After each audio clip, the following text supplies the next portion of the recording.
ਬਹੁਤ ਸਾਰੀਆਂ ਇਹੋ ਜਿਹੀਆਂ ਸਟੋਰੀਜ਼ ਸੁਣੀ ਦੀਆਂ ਨੇ ਔਰਤਾਂ ਦੀਆਂ ਜਿੱਥੇ ਅਕਸਰ ਇਹ ਪਤਾ ਚੱਲਦਾ ਵੀ ਜਾਂ ਤਾਂ ਮਿਸਡਾਇਗਨੋਸਡ ਹੋ ਗਿਆ ਜਾਂ ਡਾਇਗਨੋਸ ਹੋਇਆ ਹੀ ਨਹੀਂ ਜਾਂ ਹੋਇਆ ਤਾਂ ਫਿਰ ਬਹੁਤ ਲੇਟ ਜਾ ਕੇ ਹੋਇਆ। ਸੋ ਇਹ ਲੈਕ ਆਫ ਰਿਸਰਚ ਹੈ ਜੀ ਵਿਮਨ ਹੈਲਥ ਦੇ ਉੱਤੇ ਜਿਹਦੇ ਕਰਕੇ ਇਹ ਸਾਰਾ ਕੁਝ ਹੁੰਦਾ। But I agree, the heart disease global killer ਹੈਗੀ ਆ। 1 in 3 females will be affected by heart disease। ਇਹਦੇ ਨਾਲ mortality ਹੁੰਦੀ ਆ। Traditional symptoms ਜਿਹੜੇ ਬੰਦਿਆਂ ਦੇ ਨਾਲ associated ਹੁੰਦੇ ਆ, ਇਹ ladies ਦੇ ਨਾਲ ਨਹੀਂ ਹੁੰਦੇ ਕਈ ਵਾਰੀ। ਜਿਹੜੇ ਸਿੰਪਟਮਸ ਹੈ ਉਹ ਵੱਖਰੇ ਹੁੰਦੇ ਆ ਜੀ ਬੰਦਿਆਂ ਨਾਲੋਂ, ਜਾਂ ਕੋਈ ਇਸ ਤਰ੍ਹਾਂ ਦੇ ਡਾਇਗਨੋਸਟਿਕ ਟੂਲਸ ਜਾਂ ਰਿਸਰਚ ਹੈਗੀ ਹੈ ਜਿਹਦੇ ਨਾਲ ਔਰਤਾਂ ਦੇ ਵਿੱਚ ਹਾਰਟ ਪ੍ਰੋਬਲਮ ਡਿਟੈਕਟ ਕੀਤੀ ਜਾ ਸਕੇ। ਸੋ ਲੇਡੀਜ਼ ਦੇ ਲਈ ਜਦੋਂ ਕਈ ਵਾਰੀ ਛਾਤੀ 'ਚ ਦਰਦ ਨਹੀਂ ਹੁੰਦੀ, ਗਲੇ 'ਚ ਦਰਦ ਹੁੰਦੀ ਆ, ਬਾਹਾਂ 'ਚ ਦਰਦ ਹੁੰਦੀ ਆ, ਐਸਿਡ ਦੀ ਪੇਨ ਬਣਦੀ ਆ, ਕਈ ਲੋਕਾਂ ਨੂੰ ਘਬਰਾਹਟ ਹੁੰਦੀ ਹੈ, ਸਾਹ ਚੜ੍ਹਦਾ। ਸੋ ਇਹ ਡਿਫਰੈਂਟ ਸਿੰਪਟਮਸ ਵੀ ਹੋ ਸਕਦੇ ਆ। ਐਂਡ ਅਗਰ ਇੱਕ ਹੈਲਥ ਕੇਅਰ ਪ੍ਰੋਵਾਈਡਰ ਤੁਹਾਡੇ ਸਿੰਪਟਮਸ ਦੇ ਬਾਰੇ ਡਿਸਮਿਸਿਵ ਆ, ਤੁਸੀਂ ਫੀਲ ਕਰਦੇ ਕਿ ਇਹ ਇਨਵੈਸਟੀਗੇਟ ਠੀਕ ਨਹੀਂ ਕਰ ਰਹੇ, you are allowed to get a second opinion, you are allowed to fire your doctor. ਮੈਨੂੰ ਪਤਾ ਡਾਕਟਰਾਂ ਦੀ ਸ਼ਾਰਟੇਜ ਆਲਰੇਡੀ ਹੈਗੀ ਪਬਲਿਕ ਹੈਲਥ ਕੇਅਰ ਸਿਸਟਮ 'ਚ, ਪਰ ਤੁਸੀਂ ਆਪਣੇ ਬੋਡੀ ਨੂੰ ਜਾਣਦੇ ਹੋ। ਸੋ ਅਗਰ ਤੁਹਾਨੂੰ ਲੱਗਦਾ ਕਿ ਅੰਦਰੋਂ ਦੀ ਕੋਈ ਚੀਜ਼ ਠੀਕ ਨਹੀਂ ਹੈਗੀ ਆ, ਉਸ ਆਵਾਜ਼ ਨੂੰ ਸੁਣੋ। ਦੂਸਰੀ ਇੱਕ ਹੋਰ ਕੰਡੀਸ਼ਨ ਹੈਗੀ ਹੈ ਜੀ PCOS। ਇਹ ਵੀ ਹੁਣ ਬਹੁਤ ਔਰਤਾਂ ਨੂੰ ਸਾਲਾਂ ਲੱਗ ਜਾਂਦੇ ਆ ਰਿਅਲਾਈਜ਼ ਕਰਨ ਦੇ ਵਿੱਚ ਜਾਂ ਡਾਇਗਨੋਸ ਕਰਨ ਦੇ ਵਿੱਚ। ਪਰ ਸਪੈਸੀਫਿਕਲੀ ਜਦੋਂ ਐਸਟ੍ਰੋਜਨ ਦੀ ਪ੍ਰੋਟੈਕਸ਼ਨ ਨਿਕਲ ਜਾਂਦੀ, ਸਾਡਾ ਡਾਇਬੀਟੀਜ਼ ਪ੍ਰੀ ਡਾਇਬੀਟੀਜ਼ ਦਾ ਰਿਸਕ ਉੱਪਰ ਜਾਂਦਾ ਹੈ, ਸਾਡਾ weight gain ਹੁੰਦਾ ਹੈ। ਟ੍ਰੈਡੀਸ਼ਨਲੀ ਮਿਡ ਸੈਕਸ਼ਨ 'ਚ ਸਾਰੇ ਬੋਲਦੇ I am eating the same, ਮੇਰਾ ਡਾਇਟ ਬਿਲਕੁਲ ਨਹੀਂ ਬਦਲਾ, ਸਟ੍ਰੈਸ ਨਹੀਂ ਬਦਲਾ, ਸਲੀਪ ਇਜ਼ ਗੁੱਡ, ਕੋਈ ਚੇਂਜ ਨਹੀਂ ਹੋਈ, ਐਕਸਰਸਾਈਜ਼ ਸੇਮ ਹੈ, ਪਰ ਭਾਰ ਮੇਰਾ ਕੱਟੀ ਜਾ ਰਿਹਾ ਹੈ, ਨਹੀਂ ਕੱਟ ਨਹੀਂ ਜਾ ਰਿਹਾ ਹੈ। ਸੋ ਮੇਰੀ weight gain ਕਿਉਂ ਹੋ ਰਹੀ ਆ? ਗੁਰਦੇਵ, ਜਿਹੜੇ ਲੋਕ ਸੁਣ ਰਹੇ ਨੇ ਖਾਸ ਤੌਰ ਤੇ ਔਰਤਾਂ, ਤੁਸੀਂ ਕੋਈ 2 ਜਾਂ 3 ਐਸੇ ਵਾਰਨਿੰਗ ਸਾਈਨ ਦੱਸ ਸਕਦੇ ਹੋ ਔਰਤਾਂ ਲਈ ਜਿਹੜੇ ਕਦੇ ਇਗਨੋਰ ਨਹੀਂ ਕਰਨੇ ਚਾਹੀਦੇ? ਅਨਐਕਸਪਲੇਨਡ weight loss। ਓਕੇ, ਸੋ ਅਗਰ ਅਨਐਕਸਪਲੇਨਡ weight loss ਹੁੰਦਾ, ਉਹਦੇ ਨਾਲ weight loss or weight gain? Yeah, gain as well, absolutely, but specifically weight loss usually ਅਗਰ ਕੋਈ ਇਨਫਲੇਮੇਸ਼ਨ ਜਾਂ ਕੈਂਸਰ ਦੀ ਚੀਜ਼ ਜਿਹੜੀ ਬਹੁਤ ਅਗਰੈਸਿਵ ਬੋਡੀ 'ਚ ਹੁੰਦੀ ਹੈ, ਉਹ ਕੈਲੋਰੀ ਕੰਜ਼ੂਮ ਕਰਦੀ ਆ। ਹੁਣ ਪੀਰੀਅਡ ਕਰਕੇ ਮਾਈਗ੍ਰੇਨਸ ਹੁੰਦੇ ਆ, ਹਾਰਮੋਨਸ ਜਦੋਂ ਸ਼ਿਫਟ ਹੁੰਦੇ ਆ ਉਦੋਂ ਮਾਈਗ੍ਰੇਨਸ ਹੁੰਦੇ ਆ। ਮਾਈਗ੍ਰੇਨ ਬਾਰੇ ਥੋੜੀ ਨੌਲੇਜ ਦਿਓ ਜੀ ਸਾਨੂੰ।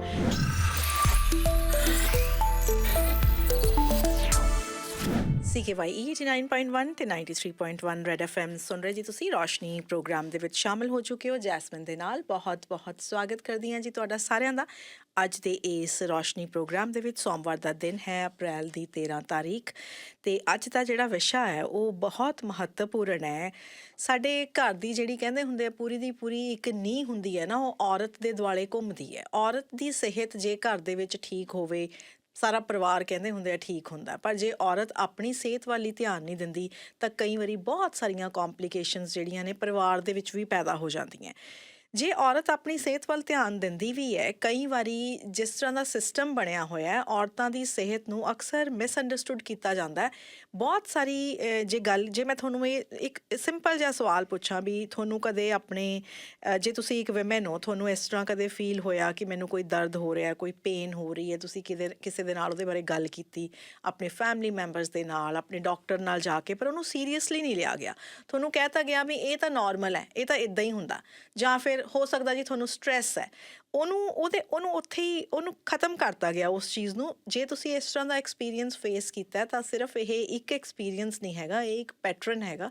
ਬਹੁਤ ਸਾਰੀਆਂ ਔਰਤਾਂ ਅਜਿਹਾ ਹੀ ਫੀਲ ਕਰਦੀਆਂ ਨੇ। ਅੱਜ ਜਿਹੜੀ ਸੁਸਾਇਟੀ ਦੇ ਵਿੱਚ ਅਸੀਂ ਰਹਿ ਰਹੇ ਹਾਂ, ਚਾਹੇ ਅਸੀਂ ਬਹੁਤ ਐਡਵਾਂਸ ਆਪਣੇ ਆਪ ਨੂੰ ਕਹਿ ਲਈਏ, ਪਰ ਫਿਰ ਵੀ ਜਦੋਂ ਔਰਤਾਂ ਦੀ ਸਿਹਤ ਨੂੰ ਲੈ ਕੇ ਗੱਲ ਆਉਂਦੀ ਹੈ, ਮਿਸਡਾਇਗਨੋਸਡ ਕੀਤਾ ਜਾਂਦਾ ਹੈ ਜਾਂ ਡਾਇਗਨੋਸ ਬੜਾ ਲੇਟ ਕੀਤਾ ਜਾਂਦਾ ਹੈ, ਜਾਂ ਉਹਨਾਂ ਦੇ ਸਿੰਪਟਮਸ ਨੂੰ ਸੁਣ ਕੇ ਸਿਰਫ ਇਹ ਕਹਿ ਦਿੱਤਾ ਜਾਂਦਾ ਹੈ ਵੀ ਇਹ ਨੋਰਮਲ ਹੈ, ਇਹ ਇੱਦਾਂ ਹੁੰਦਾ ਹੀ ਹੈ। ਇਹਦੇ ਪਿੱਛੇ ਰੀਜ਼ਨ ਕੀ ਹੈ? ਕਈ ਵਾਰੀ ਬਹੁਤ ਲੰਬਾ ਸਮਾਂ ਲੱਗ ਜਾਂਦਾ, ਟੈਸਟ ਨਹੀਂ ਹੁੰਦੇ। ਜਿਹੜੀ ਮੈਡੀਸਨ ਵੀ ਬਣੀ ਹੈ ਜਾਂ ਜਿਹੜੇ ਇਲਾਜ ਵੀ ਬਣੇ ਨੇ, ਉਹ ਮੇਲ ਬਾਡੀਜ਼ ਦੇ ਉੱਤੇ ਰਿਸਰਚ ਕਰਕੇ ਬਣਾਏ ਗਏ ਨੇ। ਟਰੀਟਮੈਂਟ ਹੈ ਜਿਹੜੀਆਂ ਰਿਸਰਚ ਸਟੱਡੀਜ਼ ਨੇ, ਉਹਦੇ ਵਿੱਚ ਹੁਣ ਇਹ ਤਾਂ ਹੈ ਨਹੀਂ ਵੀ ਔਰਤਾਂ ਜਿਹੜੀਆਂ ਨੇ ਉਹ ਬਿਲਕੁਲ ਬੰਦਿਆਂ ਵਰਗੀਆਂ ਨੇ। ਔਰਤਾਂ ਇੱਕ ਡਿਫਰੈਂਟ ਉਹਨਾਂ ਦੀ ਬਾਡੀ ਹੈਗੀ ਹੈ, ਉਹਨਾਂ ਦੀਆਂ ਬਾਡੀਜ਼ ਜਿੱਥੇ ਡਿਫਰੈਂਟ ਨੇ, ਉਹਨਾਂ ਦੇ ਸਿੰਪਟਮਸ ਡਿਫਰੈਂਟ ਨੇ, ਉਹਨਾਂ ਦੀਆਂ ਜਿਹੜੀਆਂ ਹੈਲਥ ਦੀਆਂ ਨੀਡਸ ਨੇ ਉਹ ਕੁਝ ਡਿਫਰੈਂਟ ਡਿਜ਼ਰਵ ਕਰਦੀਆਂ ਨੇ। ਲੇਕਿਨ ਜਿਹੜੀ ਰਿਸਰਚ ਹੈ ਉਹ ਸਾਰੀ ਦੀ ਸਾਰੀ ਮੇਲ ਮੈਂਬਰਸ ਦੇ ਉੱਤੇ ਹੋਈ ਹੈ। ਸੋ ਔਰਤਾਂ ਦੀ ਸਿਹਤ ਨੂੰ ਮਿਸਅੰਡਰਸਟੂਡ ਕਿਉਂ ਕੀਤਾ ਜਾਂਦਾ ਅਜੇ ਵੀ? ਅੱਜ ਇਸ ਟੌਪਿਕ ਬਾਰੇ ਅੱਜ ਗੱਲਬਾਤ ਕਰਨੀ ਹੈਗੀ ਹੈ, ਤੇ ਇੱਕ ਵਾਰੀ ਫੇਰ ਮੇਰੇ ਨਾਲ ਡਾਕਟਰ ਗੁਰਦੇਵ ਭੁਰ ਜੀ ਪ੍ਰੋਗਰਾਮ ਦੇ ਵਿੱਚ ਸ਼ਾਮਲ ਹੋ ਰਹੇ ਨੇ। ਉਹਨਾਂ ਦੇ ਨਾਲ ਆਪਾਂ ਗੱਲਬਾਤ ਕਰਨੀ ਹੈ। ਹਿਸਟੋਰੀਕਲੀ ਜਿਹੜੀ ਮੈਡੀਕਲ ਰਿਸਰਚ ਹੈ ਉਹਦੇ ਬਾਰੇ ਜਦੋਂ ਗੱਲ ਕੀਤੀ ਜਾਂਦੀ ਹੈ, ਹੁਣ ਦੇਖੋ ਔਰਤਾਂ ਜਿਹੜੀਆਂ ਨੇ ਉਹ ਵਰਲਡ ਦੀ ਪਾਪੂਲੇਸ਼ਨ ਦਾ ਹਾਫ ਹਿੱਸਾ ਨੇ, ਅੱਧਾ ਹਿੱਸਾ ਨੇ।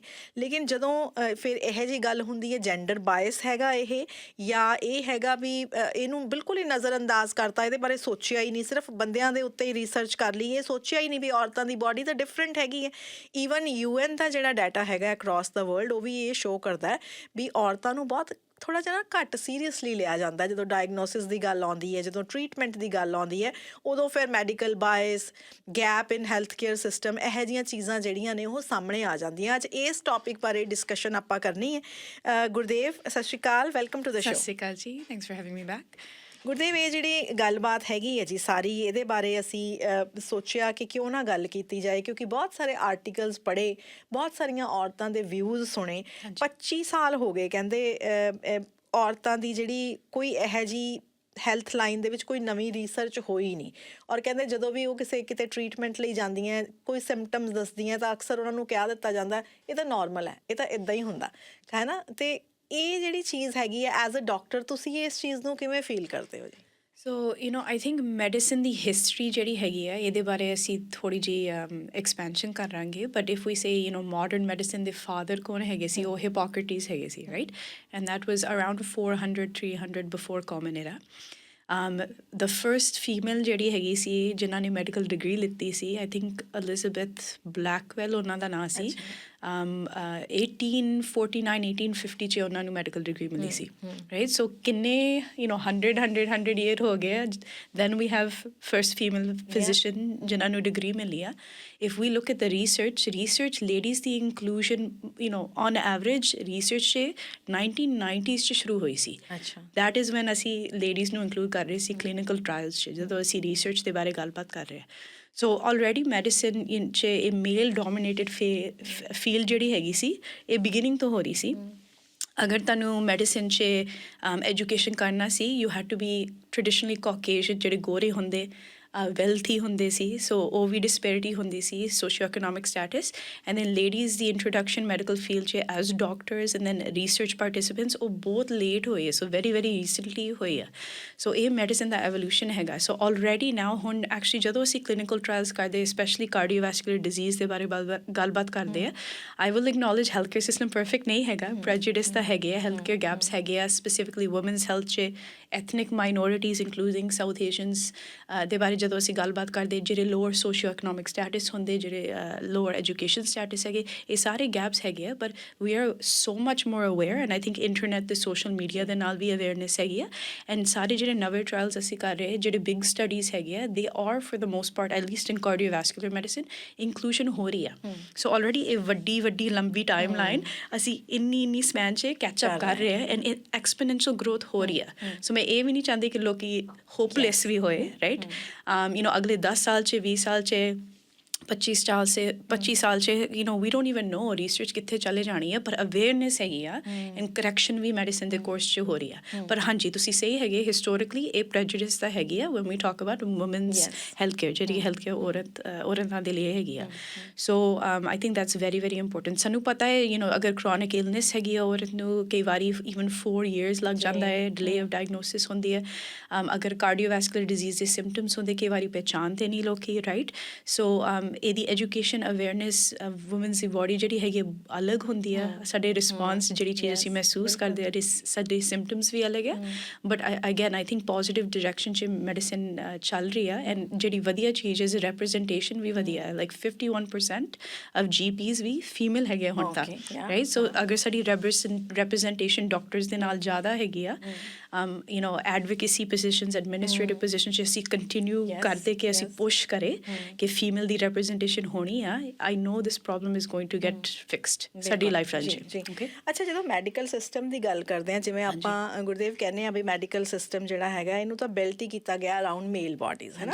ਰਿਸਰਚ ਦੀ ਗੱਲ ਕਰ ਲਈਏ, ਚਾਹੇ ਅਸੀਂ ਟਰੀਟਮੈਂਟ ਪ੍ਰੋਟੋਕੋਲਸ ਦੀ ਗੱਲ ਕਰ ਲਈਏ, ਕਿੰਨਾ ਕੁ ਇੰਪੈਕਟ ਪੈਂਦਾ ਜੀ ਅੱਜ ਦੀ ਔਰਤ ਦੇ ਉੱਤੇ ਜਦੋਂ ਡਾਇਗਨੋਸਿਸ ਦੀ ਗੱਲ ਆਉਂਦੀ ਹੈ ਜਾਂ ਟਰੀਟਮੈਂਟ ਦੀ ਗੱਲ ਆਉਂਦੀ ਹੈ? ਹਾਂਜੀ, so I think it depends on ਤੁਹਾਡੀ ਉਮਰ ਕੀ ਹੈਗੀ ਆ, ਰਾਈਟ? ਔਰਤ ਦੀ ਉਮਰ ਕੀ ਹੈਗੀ, ਕਿਉਂਕਿ ਵਿਲ ਟਾਕ ਅਬਾਊਟ ਜਿਹੜੇ ਯੰਗਰ ਮੇਰੇ ਪੇਸ਼ੈਂਟਸ ਹੁੰਦੇ ਆ, ਸਾਊਥ ਏਸ਼ੀਅਨ ਪੇਸ਼ੈਂਟਸ, ਉਹਨਾਂ ਨੂੰ ਇੰਟਰਨੈਟ ਦੀ ਐਕਸੈਸ ਹੈਗੀ ਆ, ਸੋਸ਼ਲ ਮੀਡੀਆ ਦੀ ਐਕਸੈਸ ਹੈਗੀ ਆ।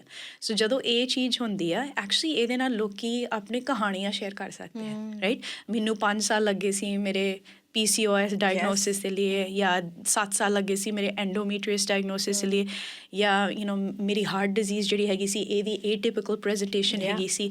ਸੋ ਜਿਹੜੀ ਯੰਗਰ ਜਨਰੇਸ਼ਨ ਉਹਨਾਂ ਨੂੰ ਇੰਟਰਨੈਟ ਸੋਸ਼ਲ ਮੀਡੀਆ ਦੀ ਐਕਸੈਸ ਹੈਗੀ ਆ, ਇਹ ਸਟੋਰੀ ਸ਼ੇਅਰ ਕਰ ਸਕਦੇ ਆ। ਸੋ ਆਈ ਥਿੰਕ ਉਹਨਾਂ ਨੂੰ ਡਾਇਗਨੋਸਿਸ 'ਚ ਕਈ ਵਾਰੀ ਥੋੜ੍ਹਾ ਜਿਹਾ ਘੱਟ ਡਿਲੇ ਹੁੰਦਾ ਹੈ, ਅਗੇਨ ਸਟਿਲ ਨਾਟ ਪਰਫੈਕਟ, ਪਰ ਜਿਹੜੇ ਜਨਰੇਸ਼ਨ 'ਚ ਸਾਡੇ ਤੋਂ ਉਮਰ 'ਚ ਜ਼ਿਆਦਾ ਹੁੰਦੇ, ਸੋ ਟ੍ਰੈਡੀਸ਼ਨਲੀ 65-70 ਜਿਹੜੇ ਸਾਊਥ ਏਸ਼ੀਅਨ ਫੀਮੇਲ ਮੈਂ ਮੇਰੇ ਆਫਿਸ 'ਚ ਵੇਖਦੀ ਹਾਂ, ਸਪੈਸ਼ਲੀ ਜਿਹੜੇ ਲੋਕ ਉਹ ਸ਼ਾਇਦ ਪਿੰਡ ਤੋਂ ਆਏ, they did not get a chance elementary school ਤੋਂ ਜ਼ਿਆਦਾ ਐਜੂਕੇਸ਼ਨ ਦੀ ਓਪਰਚੁਨਿਟੀ ਨਹੀਂ ਮਿਲੀ ਸੀ, ਬਿਕਾਜ਼ ਉਹਨਾਂ ਨੂੰ ਦੱਸਿਆ ਗਿਆ ਸੀ you have to get married, ਸ਼ਾਦੀ ਕਰਨੀ ਆ, ਫੈਮਿਲੀ ਦੀ ਦੇਖਭਾਲ ਕਰਨੀ ਹੈ ਐਕਸੈਟਰਾ। ਸੋ ਉਹਨਾਂ ਨੂੰ ਓਪਰਚੁਨਿਟੀਜ਼ ਨਹੀਂ ਮਿਲੇ ਸੀ ਐਜੂਕੇਸ਼ਨ ਦੇ ਲਈ। ਕਈ ਵਾਰੀ ਉਹਨਾਂ ਦੀ ਡਿਲੇ ਡਾਇਗਨੋਸਿਸ 'ਚ ਹੋ ਜਾਂਦੀ ਹੈ, ਰਾਈਟ, ਕਿਉਂਕਿ ਉਹਨਾਂ ਨੂੰ ਅਵੇਅਰਨੈਸ ਨਹੀਂ ਹੁੰਦੀ ਕਿ ਸਾਡੇ ਸਿੰਪਟਮਸ ਹੋ ਰਹੇ ਆ, ਪਰ ਇਹ ਟਿਪੀਕਲ ਹੋ ਸਕਦੇ, ਇਹ ਹਾਰਟ ਡਿਜ਼ੀਜ਼ ਦੇ ਸਿੰਪਟਮਸ ਹੋ ਸਕਦੇ, ਕੈਂਸਰ ਦੇ ਸਿੰਪਟਮਸ ਹੋ ਸਕਦੇ ਆ, ਐਂਡੋਮੀਟ੍ਰੀਓਸਿਸ ਦੇ ਸਿੰਪਟਮਸ ਹੋ ਸਕਦੇ ਆ। ਸੋ ਉਹਨਾਂ ਏਜ ਗਰੁੱਪ 'ਚ ਆਈ ਫਾਈਂਡ ਥੋੜ੍ਹੀ ਜਿਹੀ ਡਿਲੇ ਹੁੰਦੀ ਹੈ ਡਾਇਗਨੋਸਿਸ 'ਚ, ਬਿਕਾਜ਼ ਖੁਦ ਉਹ ਪਹਿਚਾਣਦੇ ਨਹੀਂ ਕਿ ਸਾਡੇ ਸਿੰਪਟਮਸ ਥੋੜ੍ਹੇ ਜਿਹੇ ਅਲੱਗ ਹੁੰਦੇ ਆ। ਓਕੇ ਗੁਰਦੇਵ, ਸਾਨੂੰ ਇਹ ਦੱਸੋ ਜੀ, ਬਹੁਤ ਸਾਰੀਆਂ ਇਹੋ ਜਿਹੀਆਂ ਸਟੋਰੀਜ਼ ਸੁਣੀ ਦੀਆਂ ਨੇ ਔਰਤਾਂ ਦੀਆਂ ਜਿੱਥੇ ਅਕਸਰ ਇਹ ਪਤਾ ਚੱਲਦਾ ਵੀ ਜਾਂ ਤਾਂ ਮਿਸਡਾਇਗਨੋਜ਼ਡ ਹੋ ਗਿਆ, ਜਾਂ ਡਾਇਗਨੋਜ਼ ਹੋਇਆ ਹੀ ਨਹੀਂ, ਜਾਂ ਹੋਇਆ ਤਾਂ ਫਿਰ ਬਹੁਤ ਲੇਟ ਜਾ ਕੇ ਹੋਇਆ। ਸੋ ਇਹ ਲੈਕ ਆਫ ਰਿਸਰਚ ਹੈ ਜੀ ਵਿਮਨ ਹੈਲਥ ਦੇ ਉੱਤੇ, ਜਿਹਦੇ ਕਰਕੇ ਇਹ ਸਾਰਾ ਕੁਝ ਹੁੰਦਾ। ਸੋ ਆਈ ਥਿੰਕ ਇੱਕ ਕੰਪੋਨੈਂਟ ਹੈਗੀ ਹੈ ਕਿ ਹਾਂਜੀ ਲੈਕ ਆਫ ਰਿਸਰਚ ਤਾਂ ਹੈਗੀ ਆ, ਪਰ ਦੂਸਰੀ ਚੀਜ਼ ਜਿਹੜੀ ਹੈਗੀ ਹੈ ਮੈਡੀਸਿਨ 'ਚ। ਸੋ ਲੈਟਸ ਸੇ ਅਗਰ ਤੁਸੀਂ ਮੇਰੇ ਆਫਿਸ 'ਚ ਆਉਂਦੇ ਆ ਐਂਡ ਤੁਹਾਡਾ ਸਵਾਲ ਹੈਗਾ ਮੇਰੇ ਕੋਲ ਹਾਈ ਬਲੱਡ ਪ੍ਰੈਸ਼ਰ ਹੈਗਾ ਜਾਂ ਨਹੀਂ, ਸੋ ਬਲੱਡ ਪ੍ਰੈਸ਼ਰ ਦੀ ਚੈੱਕ ਤਾਂ ਤੁਸੀਂ ਘਰੇ ਕਰਨੀ ਆ, ਆਫਿਸ 'ਚ ਵੀ ਕਰਾਂਗੇ, ਵੈਰੀ ਈਜ਼ੀ ਟੈਸਟ, ਰਾਈਟ। ਸੋ ਅਗਰ ਤੁਹਾਡੇ ਆਫਿਸ ਤੋਂ ਬਾਹਰ ਨੰਬਰ ਔਨ ਐਵਰੇਜ 130 ਤੋਂ ਉੱਪਰ ਹੈਗੇ, ਤੁਸੀਂ ਪ੍ਰੋਪਰ ਟੈਕਨੀਕ ਦੇ ਨਾਲ ਕੀਤਾ, I'm like very easy, you have high blood pressure. ਅਗਰ ਤੁਸੀਂ ਮੈਨੂੰ ਪੁੱਛਦੇ ਡਾਕਟਰ ਪੌਰ ਜੀ ਮੈਂ ਆਪਣਾ ਕੋਲੈਸਟਰੋਲ ਚੈੱਕ ਕਰਨਾ ਹੈ, ਮੈਨੂੰ ਕੋਲੈਸਟਰੋਲ ਦੀ ਪ੍ਰੋਬਲਮ ਹੈਗੀ ਜਾਂ ਨਹੀਂ, ਵੈਰੀ ਈਜ਼ੀ, ਮੈਂ ਤੁਹਾਨੂੰ ਪੇਪਰ ਦੇਵਾਂਗੀ, ਤੁਸੀਂ ਆਪਣੇ ਖੂਨ ਦੇ ਟੈਸਟ ਚੈੱਕ ਕਰ ਲਓ, ਅਸੀਂ ਡਾਇਗਨੋਸਿਸ ਉਸ ਵਕਤ ਬਣਾ ਲਾਂਗੇ, ਵੈਰੀ ਵੈਰੀ ਈਜ਼ੀ। ਸ਼ੂਗਰ ਦੀ problem same thing, we finger prick your sugar, ਅਸੀਂ ਚੈੱਕ ਕਰ ਲਾਂਗੇ, ਫਾਸਟਿੰਗ ਸ਼ੂਗਰ, ਖਾਣ ਤੋਂ ਬਾਅਦ ਸ਼ੂਗਰ ਕੀ ਹੈਗੀ ਆ। ਕਈ ਵਾਰੀ ਅਸੀਂ ਹੀਮੋਗਲੋਬਿਨ A1C ਟੈਸਟ ਵੀ ਕਰਾਉਂਦੇ, ਉਹ ਪਿਛਲੇ 3 ਮਹੀਨੇ ਦੀ ਸ਼ੂਗਰ ਦੀ ਐਵਰੇਜ ਹੈਗੀ ਆ। So very easy test available ਹੈਗਾ ਹੈ ਡਾਇਗਨੋਸਿਸ ਦੇ ਲਈ। ਸੋ ਜਦੋਂ ਅਸੀਂ ਕਈ ਵਾਰੀ ਵੂਮਨਸ ਹੈਲਥ ਇਸ਼ੂਜ਼ ਦੇ ਬਾਰੇ ਗੱਲਬਾਤ ਕਰਦੇ ਹਾਂ, ਅਗੇਨ ਨਾਟ ਸਾਰੇ ਜਿਹੜੇ ਡਾਇਗਨੋਸਿਸ ਜਿਹੜੇ ਹੈਗੇ ਇਹਦੇ 'ਚ ਕੈਟੇਗਰਾਈਜ਼ ਹੁੰਦੇ ਆ, ਪਰ ਕਈ ਵਾਰੀ ਇੱਕ ਈਜ਼ੀ ਸਿੰਪਲ ਟੈਸਟ ਨਹੀਂ ਹੁੰਦਾ ਹੈ ਜਿਹਦੇ ਨਾਲ ਡਾਇਗਨੋਸਿਸ ਮਿਲਦੀ ਆ। ਐਂਡ ਇਹ ਚੀਜ਼ ਐਕਚੁਅਲੀ ਵੂਮਨਸ ਹੈਲਥ ਦੇ ਨਾਲ ਲਿਮਿਟਡ ਨਹੀਂ ਹੁੰਦੀ ਹੈ। ਲਾਈਕ ਅਗਰ ਅਸੀਂ ਰੂਮੇਟੋਲੋਜੀ ਜਾਂ ਕਨੈਕਟਿਵ ਟਿਸ਼ੂ ਡਿਜ਼ੀਜ਼ ਦੇ ਬਾਰੇ ਵੀ ਗੱਲਬਾਤ ਕਰਦੇ, ਸੋ ਲੂਪਸ, ਰੂਮੇਟੋਇਡ ਆਰਥਰਾਈਟਿਸ, ਵੈਸਕੂਲਾਈਟਿਸ, ਇਹ ਵੀ ਇੱਕ ਬਲੱਡ ਟੈਸਟ ਦੇ ਨਾਲ ਡਾਇਗਨੋਸਿਸ ਨਹੀਂ ਬਣਦਾ ਹੈ। So this is up to ਆਪਕੇ ਹੈਲਥ ਕੇਅਰ ਪ੍ਰੋਵਾਈਡਰਸ, ਉਹਨਾਂ ਦੀ ਵੀ ਅਵੇਅਰਨੈਸ ਅਤੇ ਨੌਲੇਜ ਹੋਣੀ ਚਾਹੀਦੀ ਆ ਕਿ ਇਹਦੇ ਸਿੰਪਟਮਸ ਕੀ ਹੈਗੇ ਆ, ਇਹਦੀ ਕਲੀਨਿਕਲ ਪਿਕਚਰ, ਯਾਨੀ ਕਿ ਜਦੋਂ ਅਸੀਂ ਐਗਜ਼ਾਮਿਨ ਕਰਦੇ, ਤੁਹਾਡੇ ਨਾਲ ਗੱਲਬਾਤ ਕਰਦੇ, ਟੈਸਟ ਆਰਡਰ ਕਰਦੇ, ਇਹਦਾ ਅਪੀਅਰੈਂਸ ਕੀ ਹੁੰਦਾ ਹੈ। ਸੋ ਇਹ ਸਾਡੀ ਟ੍ਰੇਨਿੰਗ ਵੀ ਹੈਗੀ ਹੈ ਹੈਲਥ ਕੇਅਰ ਪ੍ਰੋਫੈਸ਼ਨਲ ਸੀ। So we have to make sure ਕਿ ਡਾਕਟਰਸ ਦੀ ਵੀ ਟ੍ਰੇਨਿੰਗ ਜਿਹੜੀ ਹੈਗੀ ਅਪ ਟੂ ਡੇਟ ਹੈਗੀ ਆ।